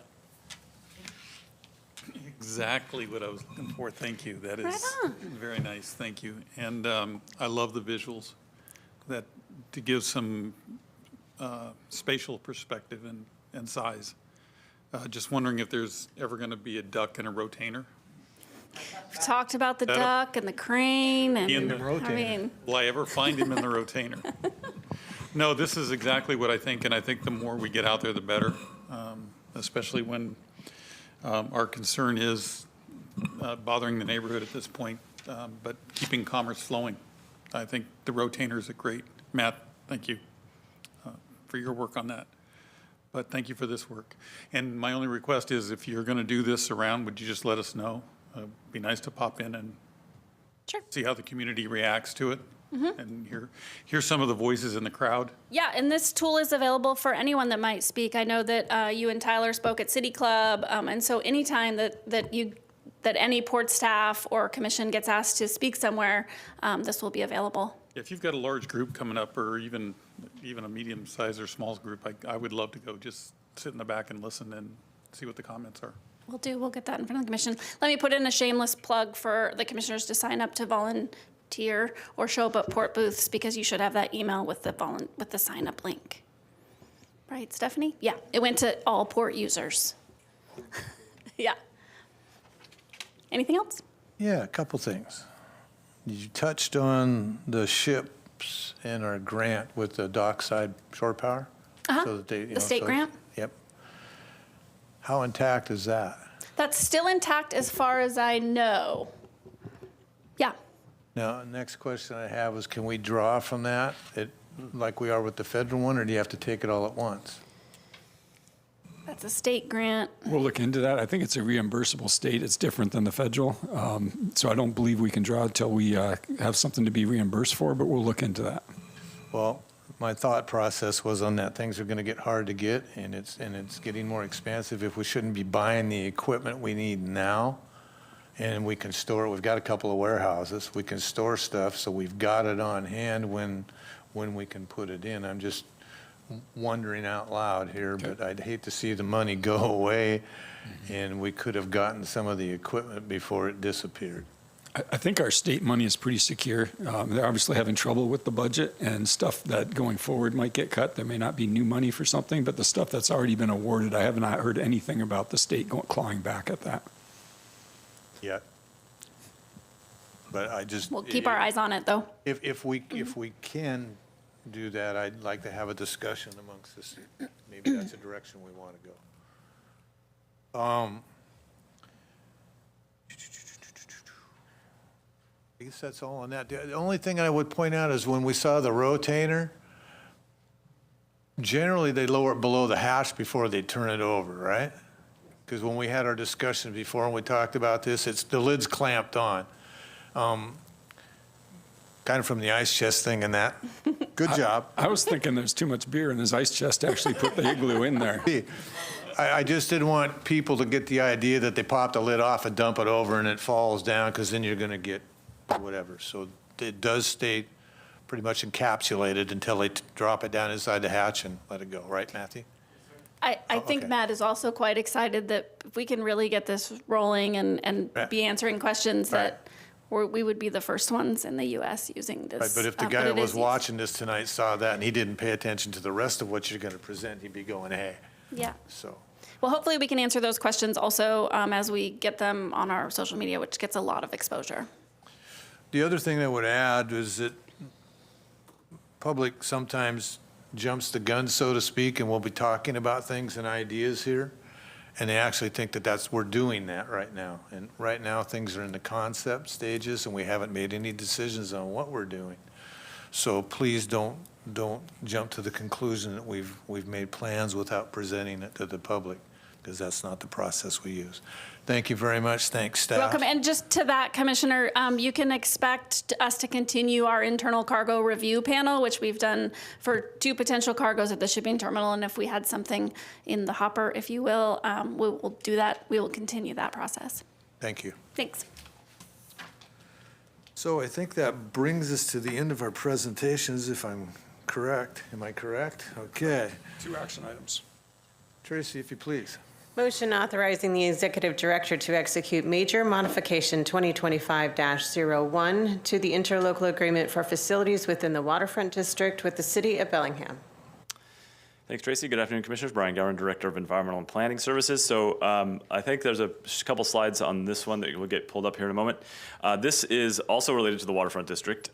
This is for the working with the city of Bellingham on looking at how to transition the skate park that's currently under the Chestnut Bridge to a more permanent feature in the waterfront district. So as you know, for a number of years now, there's been kind of an informal pop-up skate park that's been used under the Chestnut Bridge, called the DIY skate park. Port staff has worked for a number of years with city team trying to figure out a way that we could make that more permanent, bring it up a little bit, bring up the quality of it. Just never found a way really to get that over the line. There were a lot of other priorities going on as well, working with the skateboard community on other things. And this year, though, there was a really pretty good breakthrough with the city.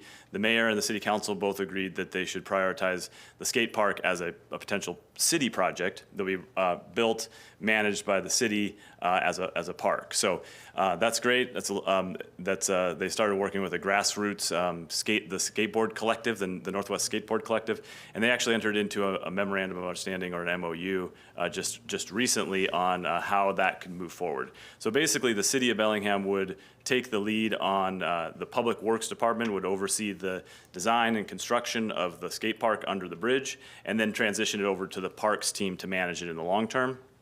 And then the Northwest Skate Collective will continue to look at funding, fundraising, as well as input on the design and that sort of thing as the potential users. So Port's not involved in that at all, and so this is great. This is what they do it well. But we do have some ownership under that bridge, some property ownership, and that was property that we had acquired with the Georgia Pacific acquisition.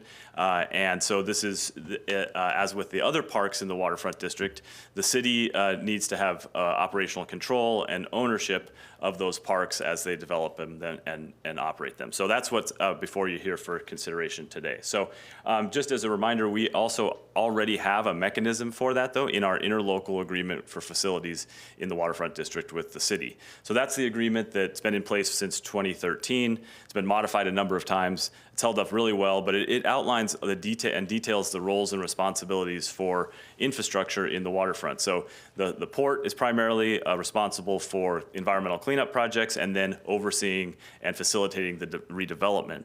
The city is obligated and committed to building key infrastructure, so our roads and arterials, the city utilities, water, sewer, that sort of thing, as well as building and operating the parks.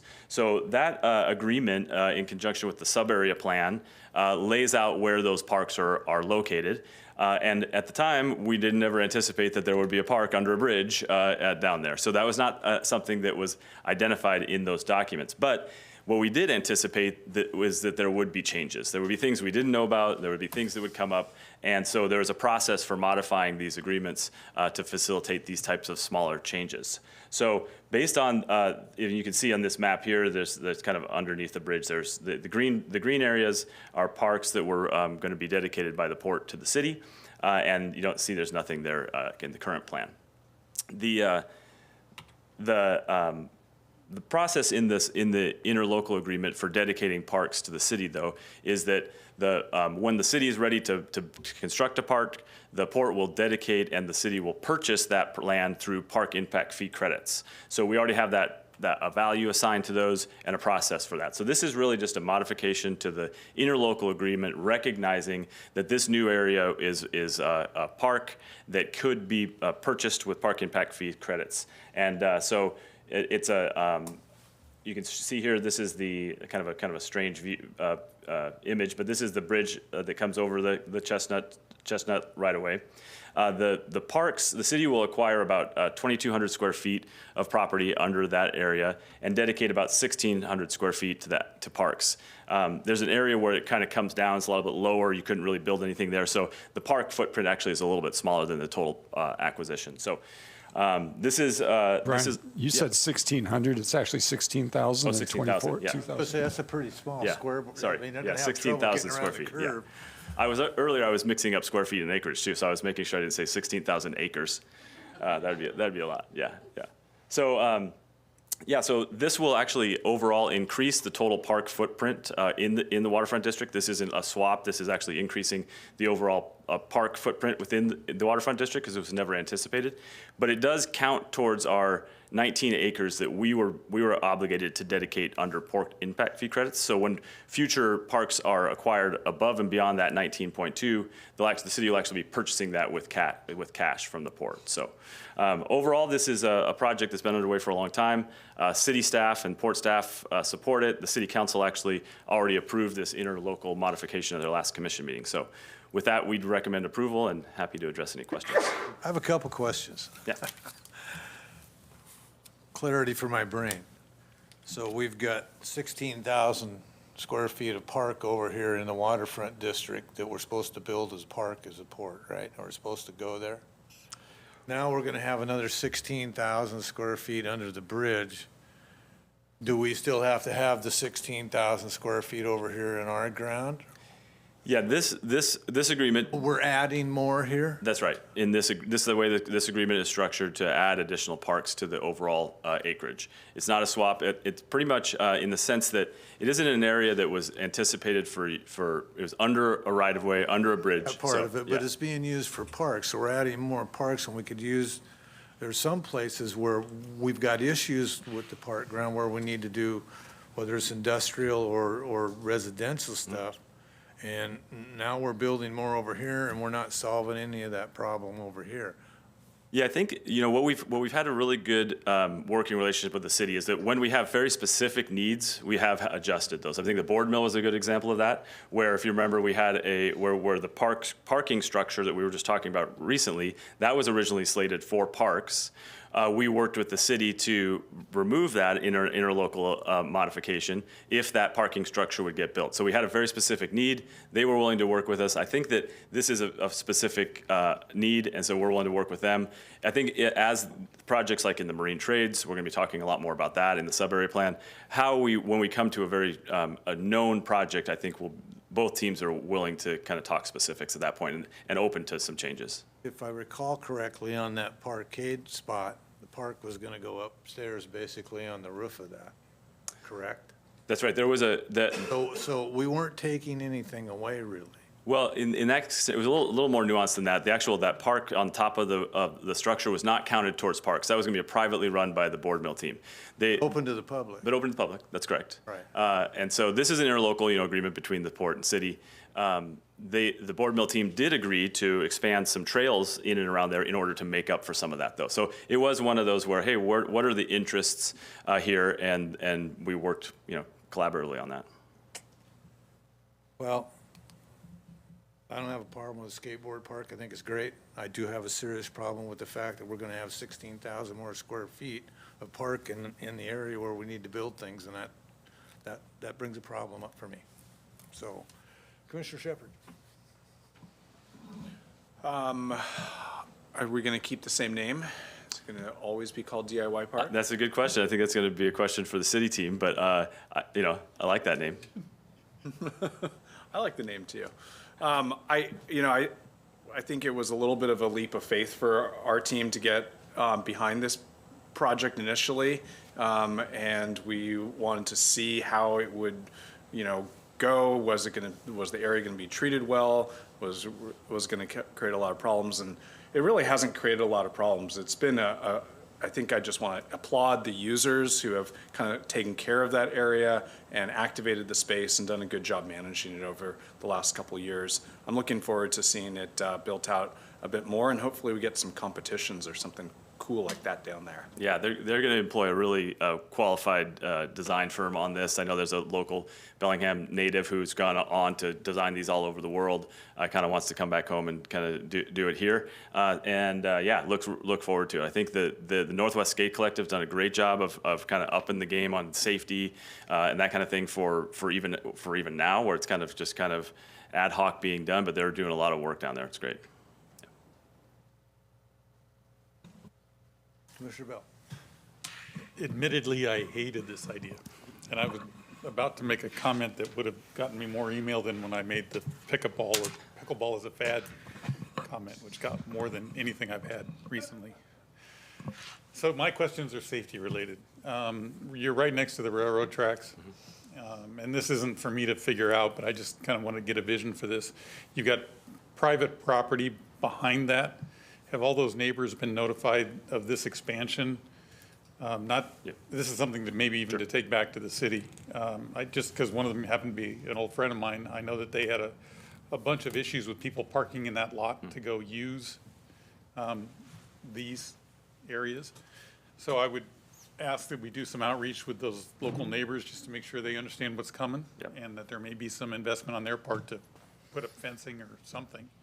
And then where is parking going to go for this? If not everybody's coming down on their skateboard, there's going to be some people who have a skateboard and a bike or a car. Where is that going to go? Yeah, so on both, those are really good questions. So one is I think I can pass that on to the city team to talk through coordination with the neighbors. I think, and we can help facilitate that as well, of course. Be happy to. And there's they're really waiting for this process in order to really start the design, and that will launch all that work. So this is kind of the first administrative step before we get to that. The parking is it's an ongoing question, as we know. I think we've talked more about parking than we do anything else sometimes, but it's a need. And so we're working on expanding our existing lots. We're going to continue to work with the board mill team. I think there is metrics that would trigger that, a structure like that once you get further along in the development. We're just constantly looking at how we can continue to provide parking down there. Harcourt's, condos are going to open, or they are occupied, and the first building is, and that underground parking is going to take a lot of the users off the street there. So it will be an ongoing parking strategy that we're going to need to think about. The long term is also to build a large parking structure kind of right around this area at that Bay Street connection. So that's also acknowledged that is going to have to be integrated into the skate park. The skate park is going to trump us building a large connection or structure there. That was the next question, because the original plans for this area did have a large parking structure in that region. And how is that going to integrate? Right, So, and that's still the plan. That's still the plan. And the city team's well aware of that. That's built into this agreement, that this needs to be integrated or moved or adjusted. So, yeah. And then again, my biggest concern is I know how the trains go through there. Yeah. And having that many people, I'm sure this is going to attract a lot of people. Yeah. Having those people go through there would be a concern. And then how do you access it now, given that it's kind of completely surrounded? The only way to get through it is onto the gravel parking area where the granary is. Is that anticipated? And that's anticipated to continue to be the parking location over there, and probably build some kind of access trail, temporary gravel trail that'll connect there to make it safe for walking over there. I think I've said this before to Rob. I think having some kind of a gated access where you actually charge a fee for people using that would help us offset some of the expenditures that we're going to have to go through to build parking, not only for the granary building, but also for things like this that may be short term, but I do think you can put some kind of a gated access to that somewhere. Yeah, we'll look at parking strategy for potential pay for lots, that kind of thing. Yeah. Yeah. And then my last one is like I said, I was kind of lukewarm on this, and then I called the mayor and said, "What are you doing to me?" And her excitement and enthusiasm for the skate park is off the chart. Yeah. And completely sold. So thank you to the city for incorporating and working so hard on this. Yeah, the city team's really behind this. They were really lukewarm on this for a number of years, actually, and this is why it kind of took a while. But I think that's transitioned, and I think the parks team, the city council, and the mayor are all really enthusiastic about it. So. Yeah, and if we're going to impact the neighbors at all with parking or bodies or whatever, I just think it's important that we get out there and talk to them. Understood. All right, that's it. Thanks. I have another question. Could you bring back the screen with the, okay. So everything we see in green here is either a walking trail or park, correct? Right, that's correct. And from what I see in our industrial area and light industrial area, it starts over from where the residential waterfront district will be, so to speak, there. I see a lot of green there. I'm disappointed that in the talks about us giving up land and doing stuff over there, that there wasn't something clawed back in our industrial area especially. Mm-hmm. So in my comment and my question is, I'm very much in favor of the skateboard park, and I think it's a hell of a good idea. On the other hand, I'm very disappointed that we're not getting back some of our ground over there in this, so therefore I'm not going to be supporting this vote. Yep, understood. We, like I said, we'll continue to be, there'll be multiple opportunities for that. So I understand that, but this is one of the opportunities when I believe it should have been brought up so it was on their radar, in their wheelhouse, that, hey, when we're going to do a project, when the port's going to do a project over here, like our railroad spur that's going to be right in the middle of that one stretch of green, that we have something, that, hey, remember, we kind of talked about this, but from what I'm hearing, we don't have that. We are getting credit, right? So we have a bank of credit that we're receiving, and at some point we can, if that bank is above the 19 acres, we can either use that as an opportunity to say, we need to, you have to give us back some land from that park credit, so we get back to the 19, or you mentioned they would pay for it. That's right. So it seems like there's kind of a natural opportunity there to get one of the two to occur. Yeah, I would agree. I think there's a lot of also in these maps. I mean, this has been a kind of a legacy issue that has kind of come along with these planning. Is that we committed to a certain amount of acreage of parks in the waterfront district. Way back in 2013, and we're trying to keep that relatively consistent, just because that's what the community vision was. That's what we had committed to, and we know that as these projects come along, that they're going to change and morph, and that they'll be bigger or smaller in certain areas, and we try to keep that pretty minimal, and or accommodate that and say, hey, here's a real project, and we're going to have an acre less of park here because that's how this works, right? And then those have all been really collaborative discussions. We were trying not to horse trade for something that we didn't know we needed. I think the rail spur is a good example, Commissioner, that it maybe should have come up, but we still haven't. We're still just barely starting design on that, right? So I think we'll have lots of opportunities, and I hear you loud and clear that those conversations can continue to happen on a project-by-project basis, no doubt. And you brought up the comment that, it's dollars or ground.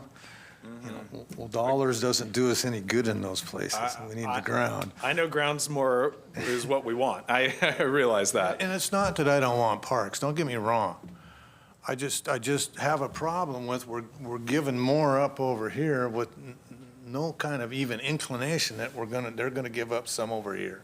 That's, you can call it horse trading, you can call it whatever it was. I call it good business to make sure that when you're giving something up here, and if you're going to need it over here, there's some kind of insurance, not in rock or whatever, but there's some kind of discussion and talk about, hey, don't forget that when we need to do something over here.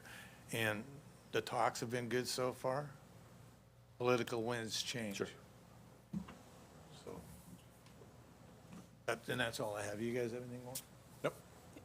Commissioner Risco, I just wanted to point out that what doesn't really appear on the figure or in the ILA amendment is that the port had already dedicated this property to the city through a right-of-way easement. So when the city was looking at doing something a little bit more permanent, they approached the port about the little bit of rights that the port still held in that property for parking and staging for construction. But that was really all the port could use that property for the last few years anyway. So this kind of just ties a nice, neat bow on the city's ability to actually do something more permanent in this area. And still makes a park.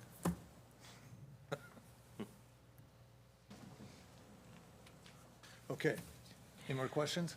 Discussions? Tracy? Motion authorizing the executive director to execute major modification 2025-01 to the interlocal agreement for facilities within the waterfront district with the city of Bellingham. Commissioner Bell? I'm a yes. Commissioner Shepard? Also, yes. Mr. Briscoe's a no. Thank you, Commissioners. Thank you. Motion to approve the settlement agreement, and second, stockpile and material removal agreement with the Harcourt Development Residential Bellingham LLC, Harcourt Developments Construction LLC, and Harcourt Bellingham LLC. So I'm just going to give just a little brief introduction here, a little bit of context, and then pass it over to Rob and Holly to talk a little bit more about this agreement. This is another waterfront district project, a little different here on this side of things. But yeah, so as we've heard, we've been working, so just for a little bit of context, back in 2015, we entered into the master development agreement with Harcourt. That was through a competitive RFP process. We had a few submittals. We had a panel that reviewed those, the Port, City, Western Washington University, and we entered into a master development agreement with Harcourt. We got, the granary building redeveloped out of that. That's been a historic structure that's been rebuilt. Local businesses in there, so a lot of really positive things came out of that. We didn't see the development pace that we wanted to under that agreement, and we actually worked with them and entered into the restated development agreement. Sorry, I'm getting a little nervous here. I don't know why. This has been a long time coming. Promise I'll be good, okay? Yeah, you're going to take it easy on me, Commissioner. No, so apologies for that. We entered into the restated and amended master development agreement with Harcourt, and had a very specific timeline for them to complete their development on the condo buildings, which we did not see them complete. And so we actually have been working for the past year now to really enforce our provisions in that restated master development agreement. and we started working towards arbitration. We were working on that with our legal team and their legal team. And then as we were gearing up for arbitration this summer, we started working on this settlement agreement. So I'd pass it over to Holly and Rob to kind of talk about the details. And then if we could, after the discussion, we might want to kind of discuss a little bit more what those next steps might look like. So we actually heard from the community and from others, there is going to be a lot of interest in what's coming next. The port staff has some ideas. I think we also want to have a bit of a dialogue on what the commission would like to see from that, and we'll take it from there. So, thanks, Holly. Commission, Holly Stafford, Port Legal Counsel. The last time that we were here on a Harcourt issue was when we were here with the first stockpile removal agreement and arbitration agreement. At that point, the port had already sued Harcourt. Harcourt had already sued the port. There were injunctions that were being granted and then being denied. And at that point, the port had a preliminary injunction against Harcourt. Harcourt's injunction had been completely wiped off the court record.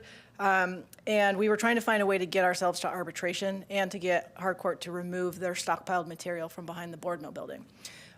So after we got that agreement all buttoned up, then we started, as Brian said, down this arbitration path. So it's been very quiet to the public, but there has been a lot going on in the background.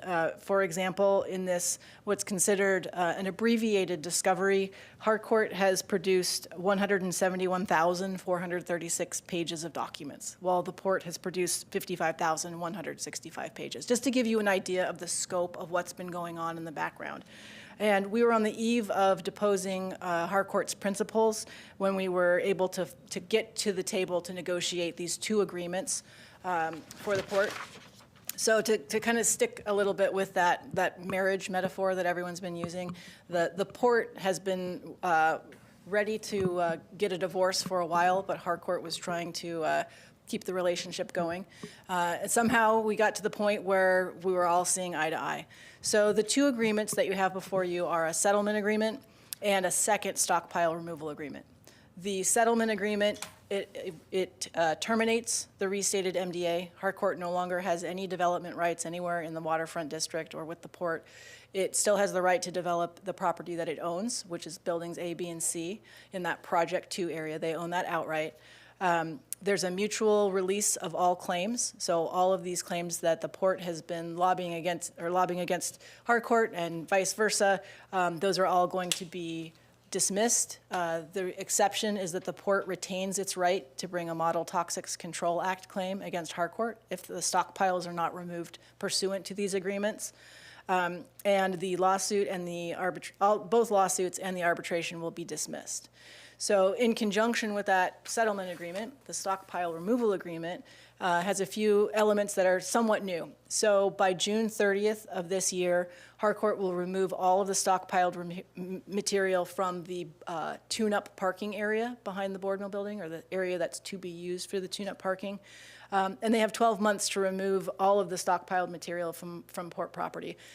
One of the issues that we ran into with the first agreement was a very lawyerly semantics issue about whether they had the right to cure their defaults. So these agreements are specific that the stockpile removal by June 30th, as well as by the 12-month mark, are material incurable defaults. They do not have a period to cure. It's explicit.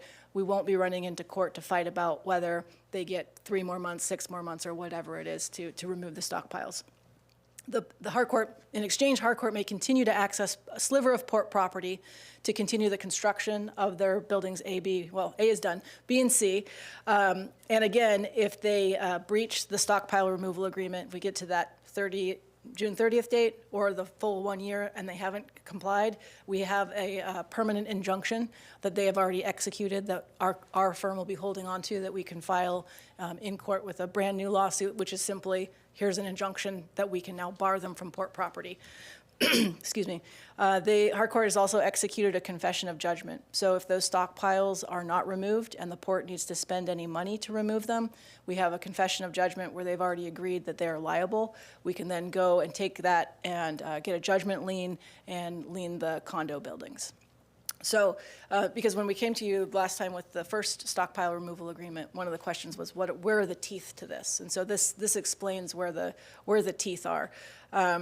Where this leaves us, the practical effects, the parking area will be ready for the tune-up. The port is going to have security for removing the stockpile, as opposed to if we were to just go through arbitration and kind of get the result that we got. You're not going to incur the legal costs of going through the arbitration process with the no guarantee of a result. Here, you're in control of what that result looks like. And you get the certainty of a full termination of the restated MDA. We don't have a concern of the arbitrator trying to come to a compromise type of result. Instead, the restated MDA is gone, and the port will now be able to engage with a new developer in the master development area. Why we were able to get to this point now is port staff, particularly Rob and Brian, they meticulously tracked and communicated with Harcourt about issues under the restated MDA as they arose. They created a wonderful, clean, crisp record, which was very clear when we were going through, excuse me, those 55,000 port documents versus the 171,000 Harcourt documents. The port staff knew the terms of the restated MDA inside and out, and were able to stay on top of things. And it was really clear when we were going through these documents that staff remained very respectful and very professional throughout this very frustrating process. And I also want to point out, commission leadership here. The leadership was to stay the course and not negotiate a settlement that would compromise the port's ultimate goal of full termination of the restated MDA. So kudos to the folks in this room for a job well done. This really was a team effort to get to a very good result. Thank you.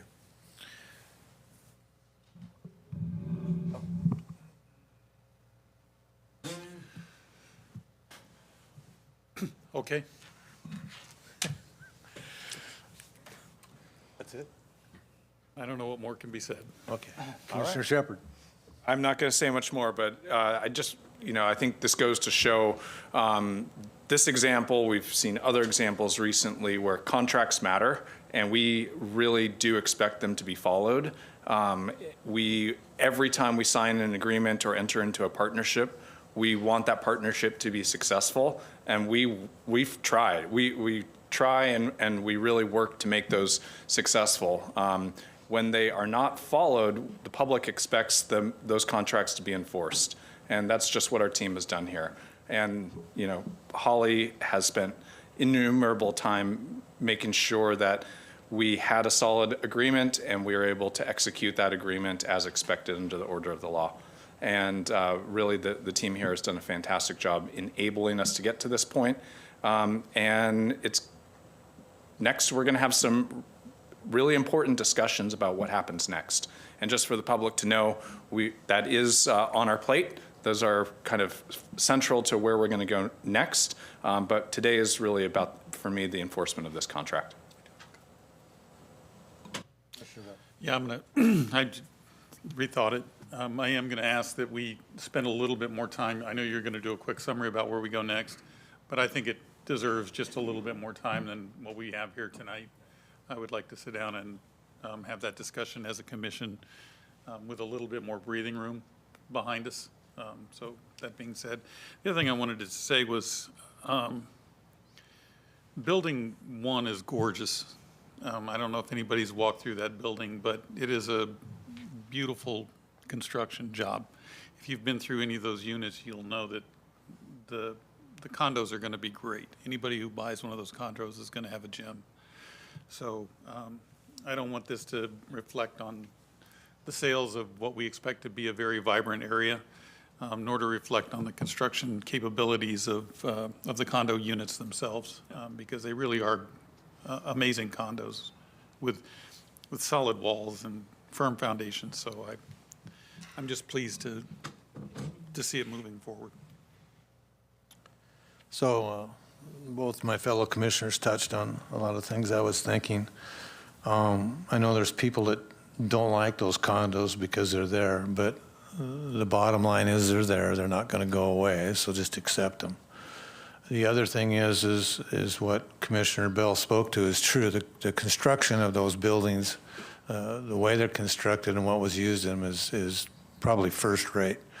and Jeff would probably concur with that. They're pretty stout buildings, or he may not concur, I don't know. But they're built very well. I walked through them. I went through the first building that was done. I went through the second building that's partially done, and went through what was started on C, which was kind of a wet mess at that point, but that's our country we're living in here. So what we've, everything that's come to doesn't reflect on the quality of that building by any means, in my opinion. I think that they've done a good job. I did meet the man of Harcourt himself when I first became a commissioner, and I'd like to say that I've spent some time with him. We had lunch, and we talked for a bit and he was old school. He's a stand-up guy. If he said something, he meant it. The problem is he was an aging man, and things changed in the company, and the people running the company changed, and in my opinion, maybe they weren't such stand-up guys, so that's what we had to deal with. But I will say that Mr. Harcourt, that started the company, known it, in my opinion, was a very, very good man. And I just don't think that his wishes transpired here like he wanted them to. It's not an apology for what they did. What they did was wrong. They should have handled it better. They should have handled a lot of things better, but they didn't. But we did what we were supposed to do, and we gave them a lot of chances. So I'm glad we're at the end of that road. I came in 2016, and here we are now, just finishing up. So I wish it had gone differently, but it didn't. I'd like to have a better rapport with them, but we didn't. So that's kind of about all I've got to say about that. Motion to approve the settlement agreement and second stockpile and material removal agreement with the Harcourt Development Residential Bellingham LLC, Harcourt Developments Construction LLC, and Harcourt Bellingham LLC. Commissioner Bell? Yes. Commissioner Shepard? Also yes. Commissioner Briscoe's a yes.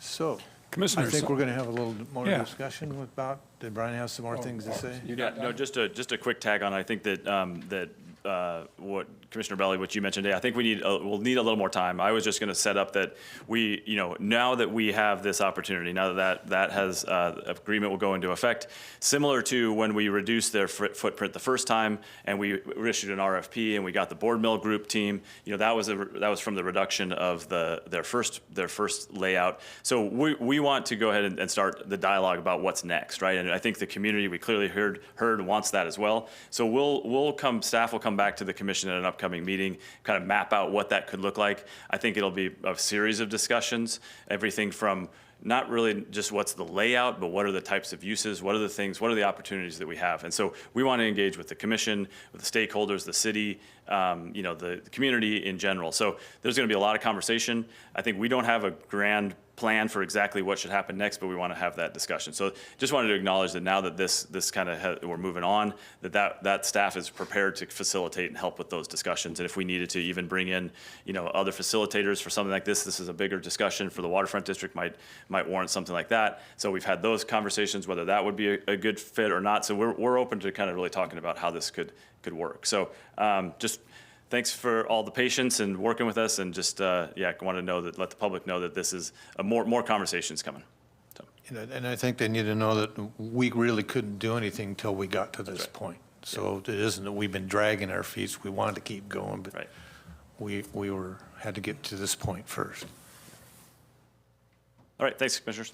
Rob? Yeah, I want to introduce our new Director of Aviation, Matt Rodriguez. So Matt and Alex actually have done a great job the last, 10 months running the airport during some pretty trying times. Obviously, when Southwest Air left, we lost a good bit of our revenue, probably about 30%. They've done a pretty good job finding other cost-saving measures, some of them to be implemented here in the near future. The customer service level of the airport, in my opinion, has not gone down at all. When I walk into, I'm a bathroom guy, I walk into bathrooms at our airport, and I'm like, these are the cleanest bathrooms in the country. By the way, we have new bathrooms down at the pump track, too, that are pretty cool if you get a chance to check those out. So We do need to add one thing, though.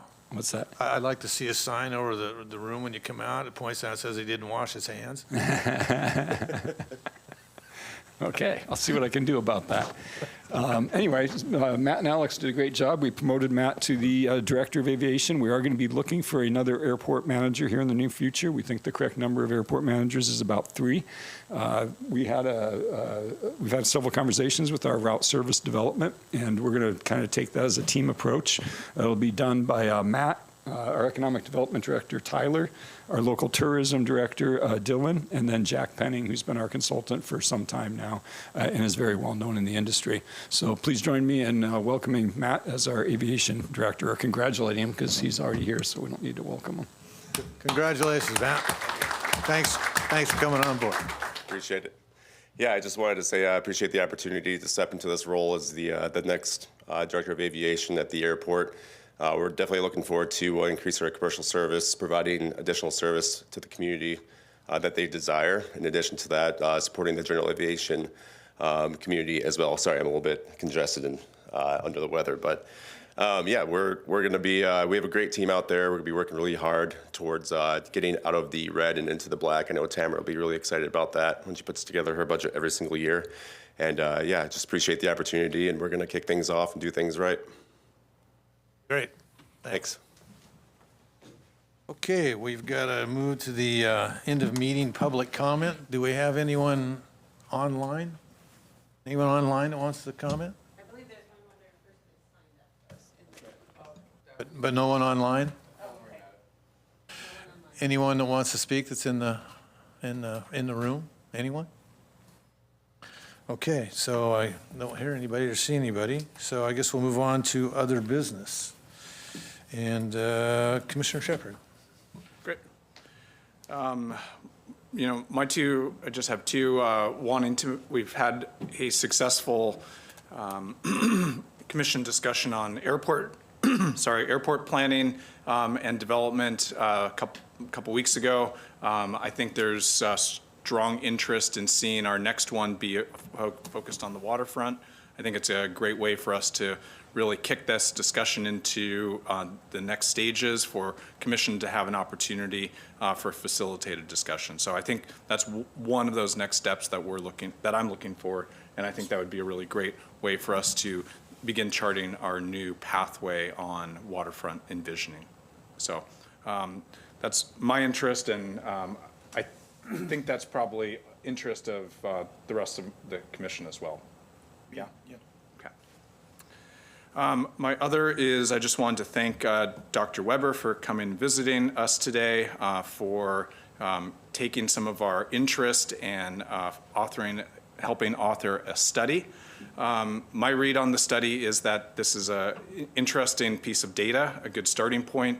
We are somewhat constrained by FAA regulations, but I think it would be useful for Dr. Weber to start with a presentation to the BIAC, and then for the BIAC and our new airport director to provide some guidance to us on where we go next. We asked where's the data, and Dr. Weber helped find some of that data, and it would be nice to have that be a presentation at BIAC, and then for Matt to then come back and let us know about any next steps, opportunities, and what is on the future horizon. FAA is working towards non-leaded fuels for all aircraft. It's not a fast process, but it is happening, and we need to continue to be apprised of what's going on if there's any education or opportunities we can provide to our GA community to incentivize or encourage that transition as well. We'll get that added to a BIAC agenda. Just the BIAC recently voted to increase the amount of meetings they do. They were quarterly, and now they're going to go every other month, so we'll get that on an agenda. Great. Thank you. That's it for me.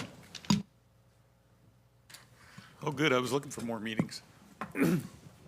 Yeah, looking forward to those. Really? I was also going to say a couple of things on the Dr. Weber study. It was really a wind study, and when you look at the wind patterns on the north, a lot of that lead blows to the north, and some of the concentrations that were in there just need to be a little deeper dive into those. So, I do have questions when he comes in to do that. Thanks. The next one is I would like to discuss putting a toll booth or doing something to capture some revenue, and keep parties that are coming to the waterfront or coming to the granary building. Maybe we could do a validation kind of program where if they're using one of the vendors in the granary, they've got a validation. But I think it's fairly simple. I don't know what the cost would be. Yeah, down at the waterfront, just a simple gate that allows people in, and the people who, the free parking mentality, I think, needs to be dispensed with for a while, because we're gonna have such a high demand. I told you free parking's going on. I just kind of wanted to see if I had any support with anybody, from you, Rob, or from the other commissioners on. Well, I see Rob has it on his mind already, so.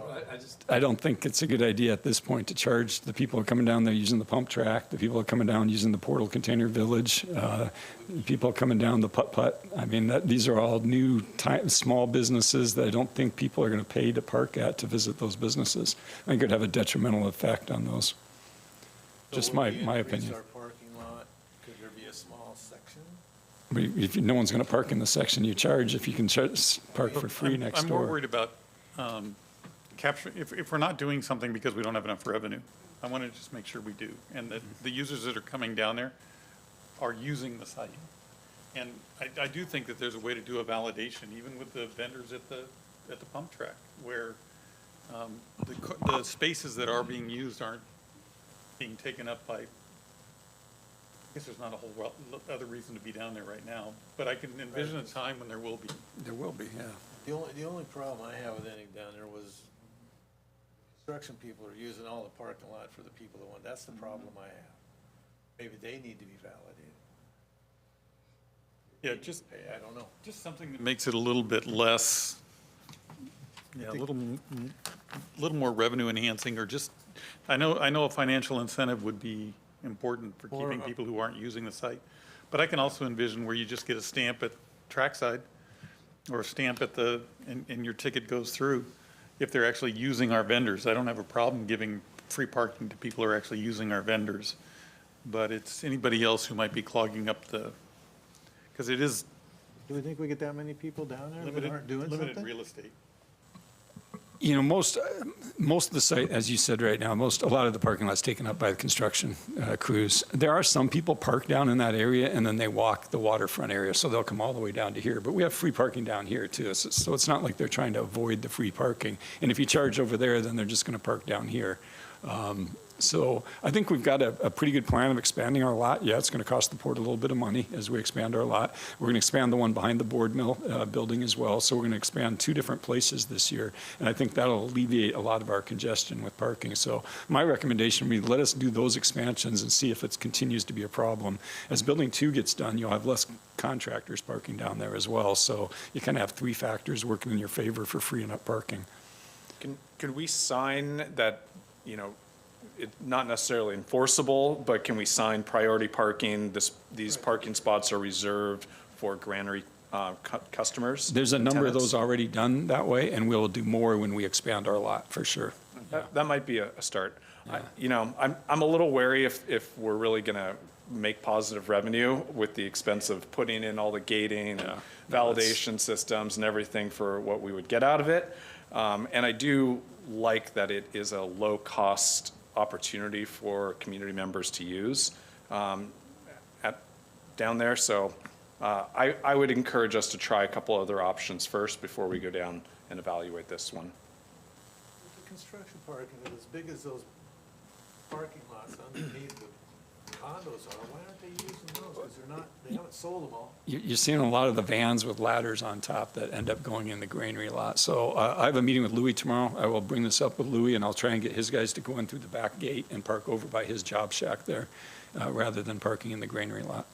I mean, I get it with the height. I mean, height, you could park there, but I don't think the guy with his Subaru needs to park over. Yeah. Whatever he's driving. I'll put it on my list of things to discuss tomorrow. I can see a lot of difficulties making what you can happen. I understand the benefit outlook of it, but I see a lot of issues. Oh, this other business, you guys want to know too? I said, I can understand where you're going with that, but I can see a lot of issues to try and enforce it or make it happen. And I can see where a lot of people may tend to just shy away rather than go there because they don't want to deal with that, go get validated. I mean, I understand it's not hard, I get that, but I don't know. We'll chew it around some more. Please noodle on that for a bit. Okay, will do. That's all you got? I'm done. Okay, I got a couple things. I'll try to be fairly quick because I know we're running Are late you going to here. mention the blessing? Are you going to mention the blessing of the fleet Oh, yeah. for Saturday? So the blessing of the fleet at Squalicum Harbor is on Saturday, the 10th, at, I believe it's 11. 11, yeah. Not 11, I was thinking 11:30. 11 a.m. in the morning. So anybody watching or whatever, it's free. It's a great event. It's great for people to see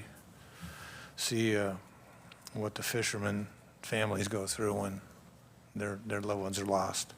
So if you can attend, Can I just comment on that? sure you can. I don't think it's always clear to the general public that these are open to the public. There is no dress code. The one at Squalicum in particular, you just bring your blanket or your lawn chair. It's quite informal. You won't be out of place or feel weird when you show up. So please come down. It's a great event. Thank you, Tiffany.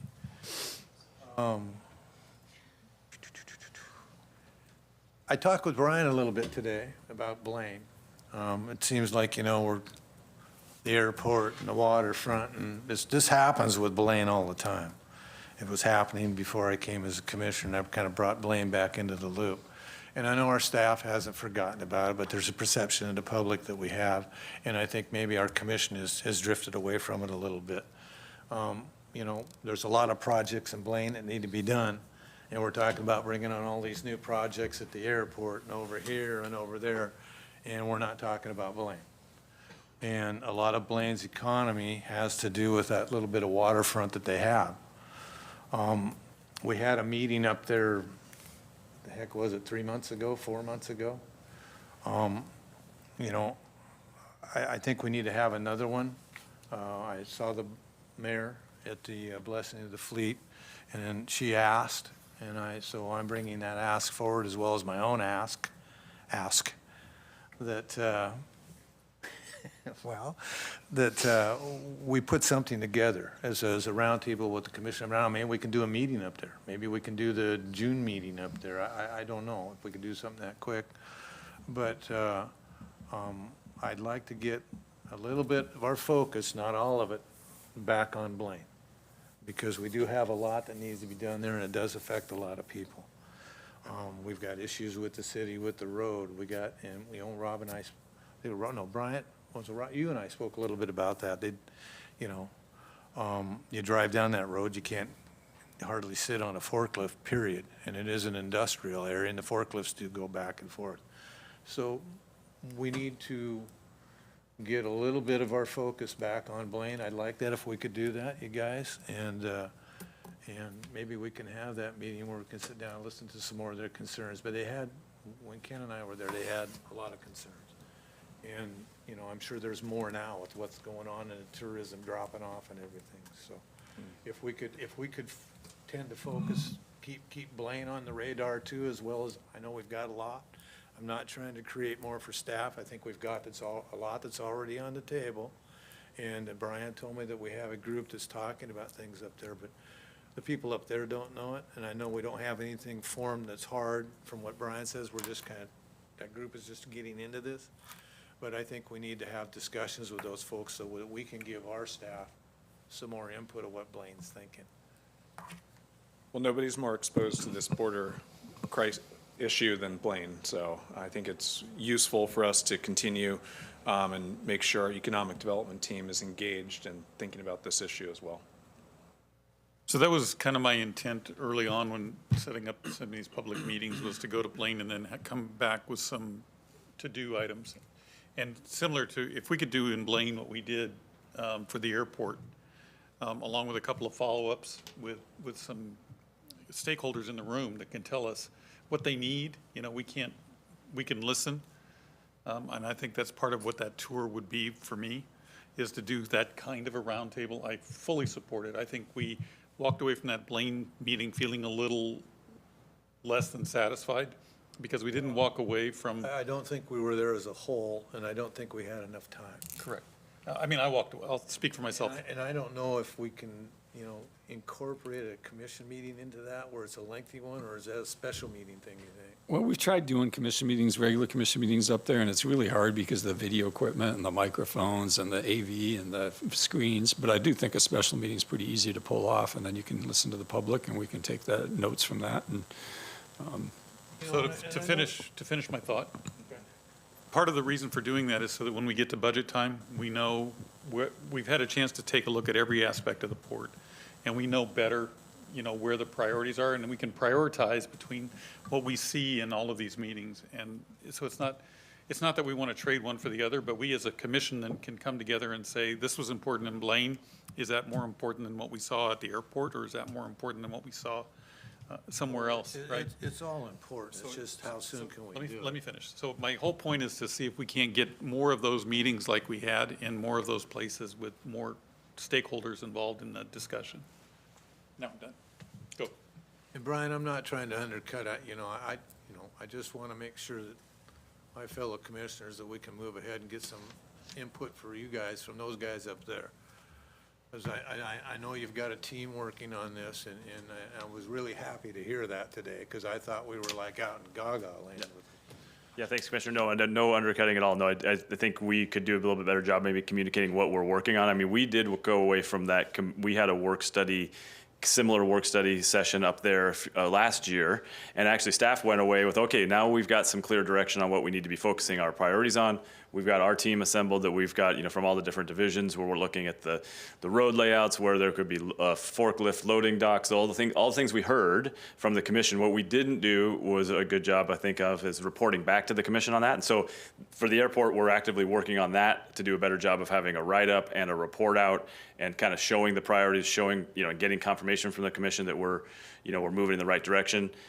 So we're learning from these as well from a staff perspective, and we're planning on, after talking to you today, we'll now plan on a Blaine update to the commission at one of our regular meetings, and we can just tell you about all the things we're working on, get some refining direction, that kind of thing. So we're taking these and trying to use them for staff direction as well. And that's what I'm looking for. So the more feedback, the better. So when you came back from that Blaine thing, having that feedback, telling us what. Right. Because we're not in this every day like you are, right? So getting a little bit more of that back more often would be helpful. Definitely, understood. So would that update be possible in June? Yeah, I think so. Yeah, we could definitely do just a kind of a status update of where we're at on those, and pick one of the meetings in June. We'll probably just look at the agenda and see what's the appropriate one to do. I would ask for the first meeting, because I would be able to be present, and I'd like to, it's easier to discuss the stuff, if that's possible. Sure. If Yeah, not, no, we can definitely do that. Okay, that's kind of all I had. We talked about the blessing, and then we've got the first Lummi salmon coming up in May here on the 15th. Yep. And I'm trying to remember, is that invite only, or can the public go No, to that? it's open to the public. Okay, it is open to the public. Yep. I wasn't sure, because we have to RSVP, I know that, so. So that on May 15th, the Lummi First Salmon Ceremony they do every year. It's really a great event if you've never been to it. And it explains a lot of their history. And the groceries that are available are unreal. It's really good stuff, and it's very informative. So if you have time on May 15th, and I think it's 9 in the morning? 9:30 or 10? Yeah, 9:30 or 10 in the morning it starts. And it's out on Lummi Nation at the school. Yeah. So come to that if you guys can. It's great. Other than that, I don't think you have anything else? You have anything else? Rob, anything? Anybody? Last call for public comment if you want to say anything. We're adjourned.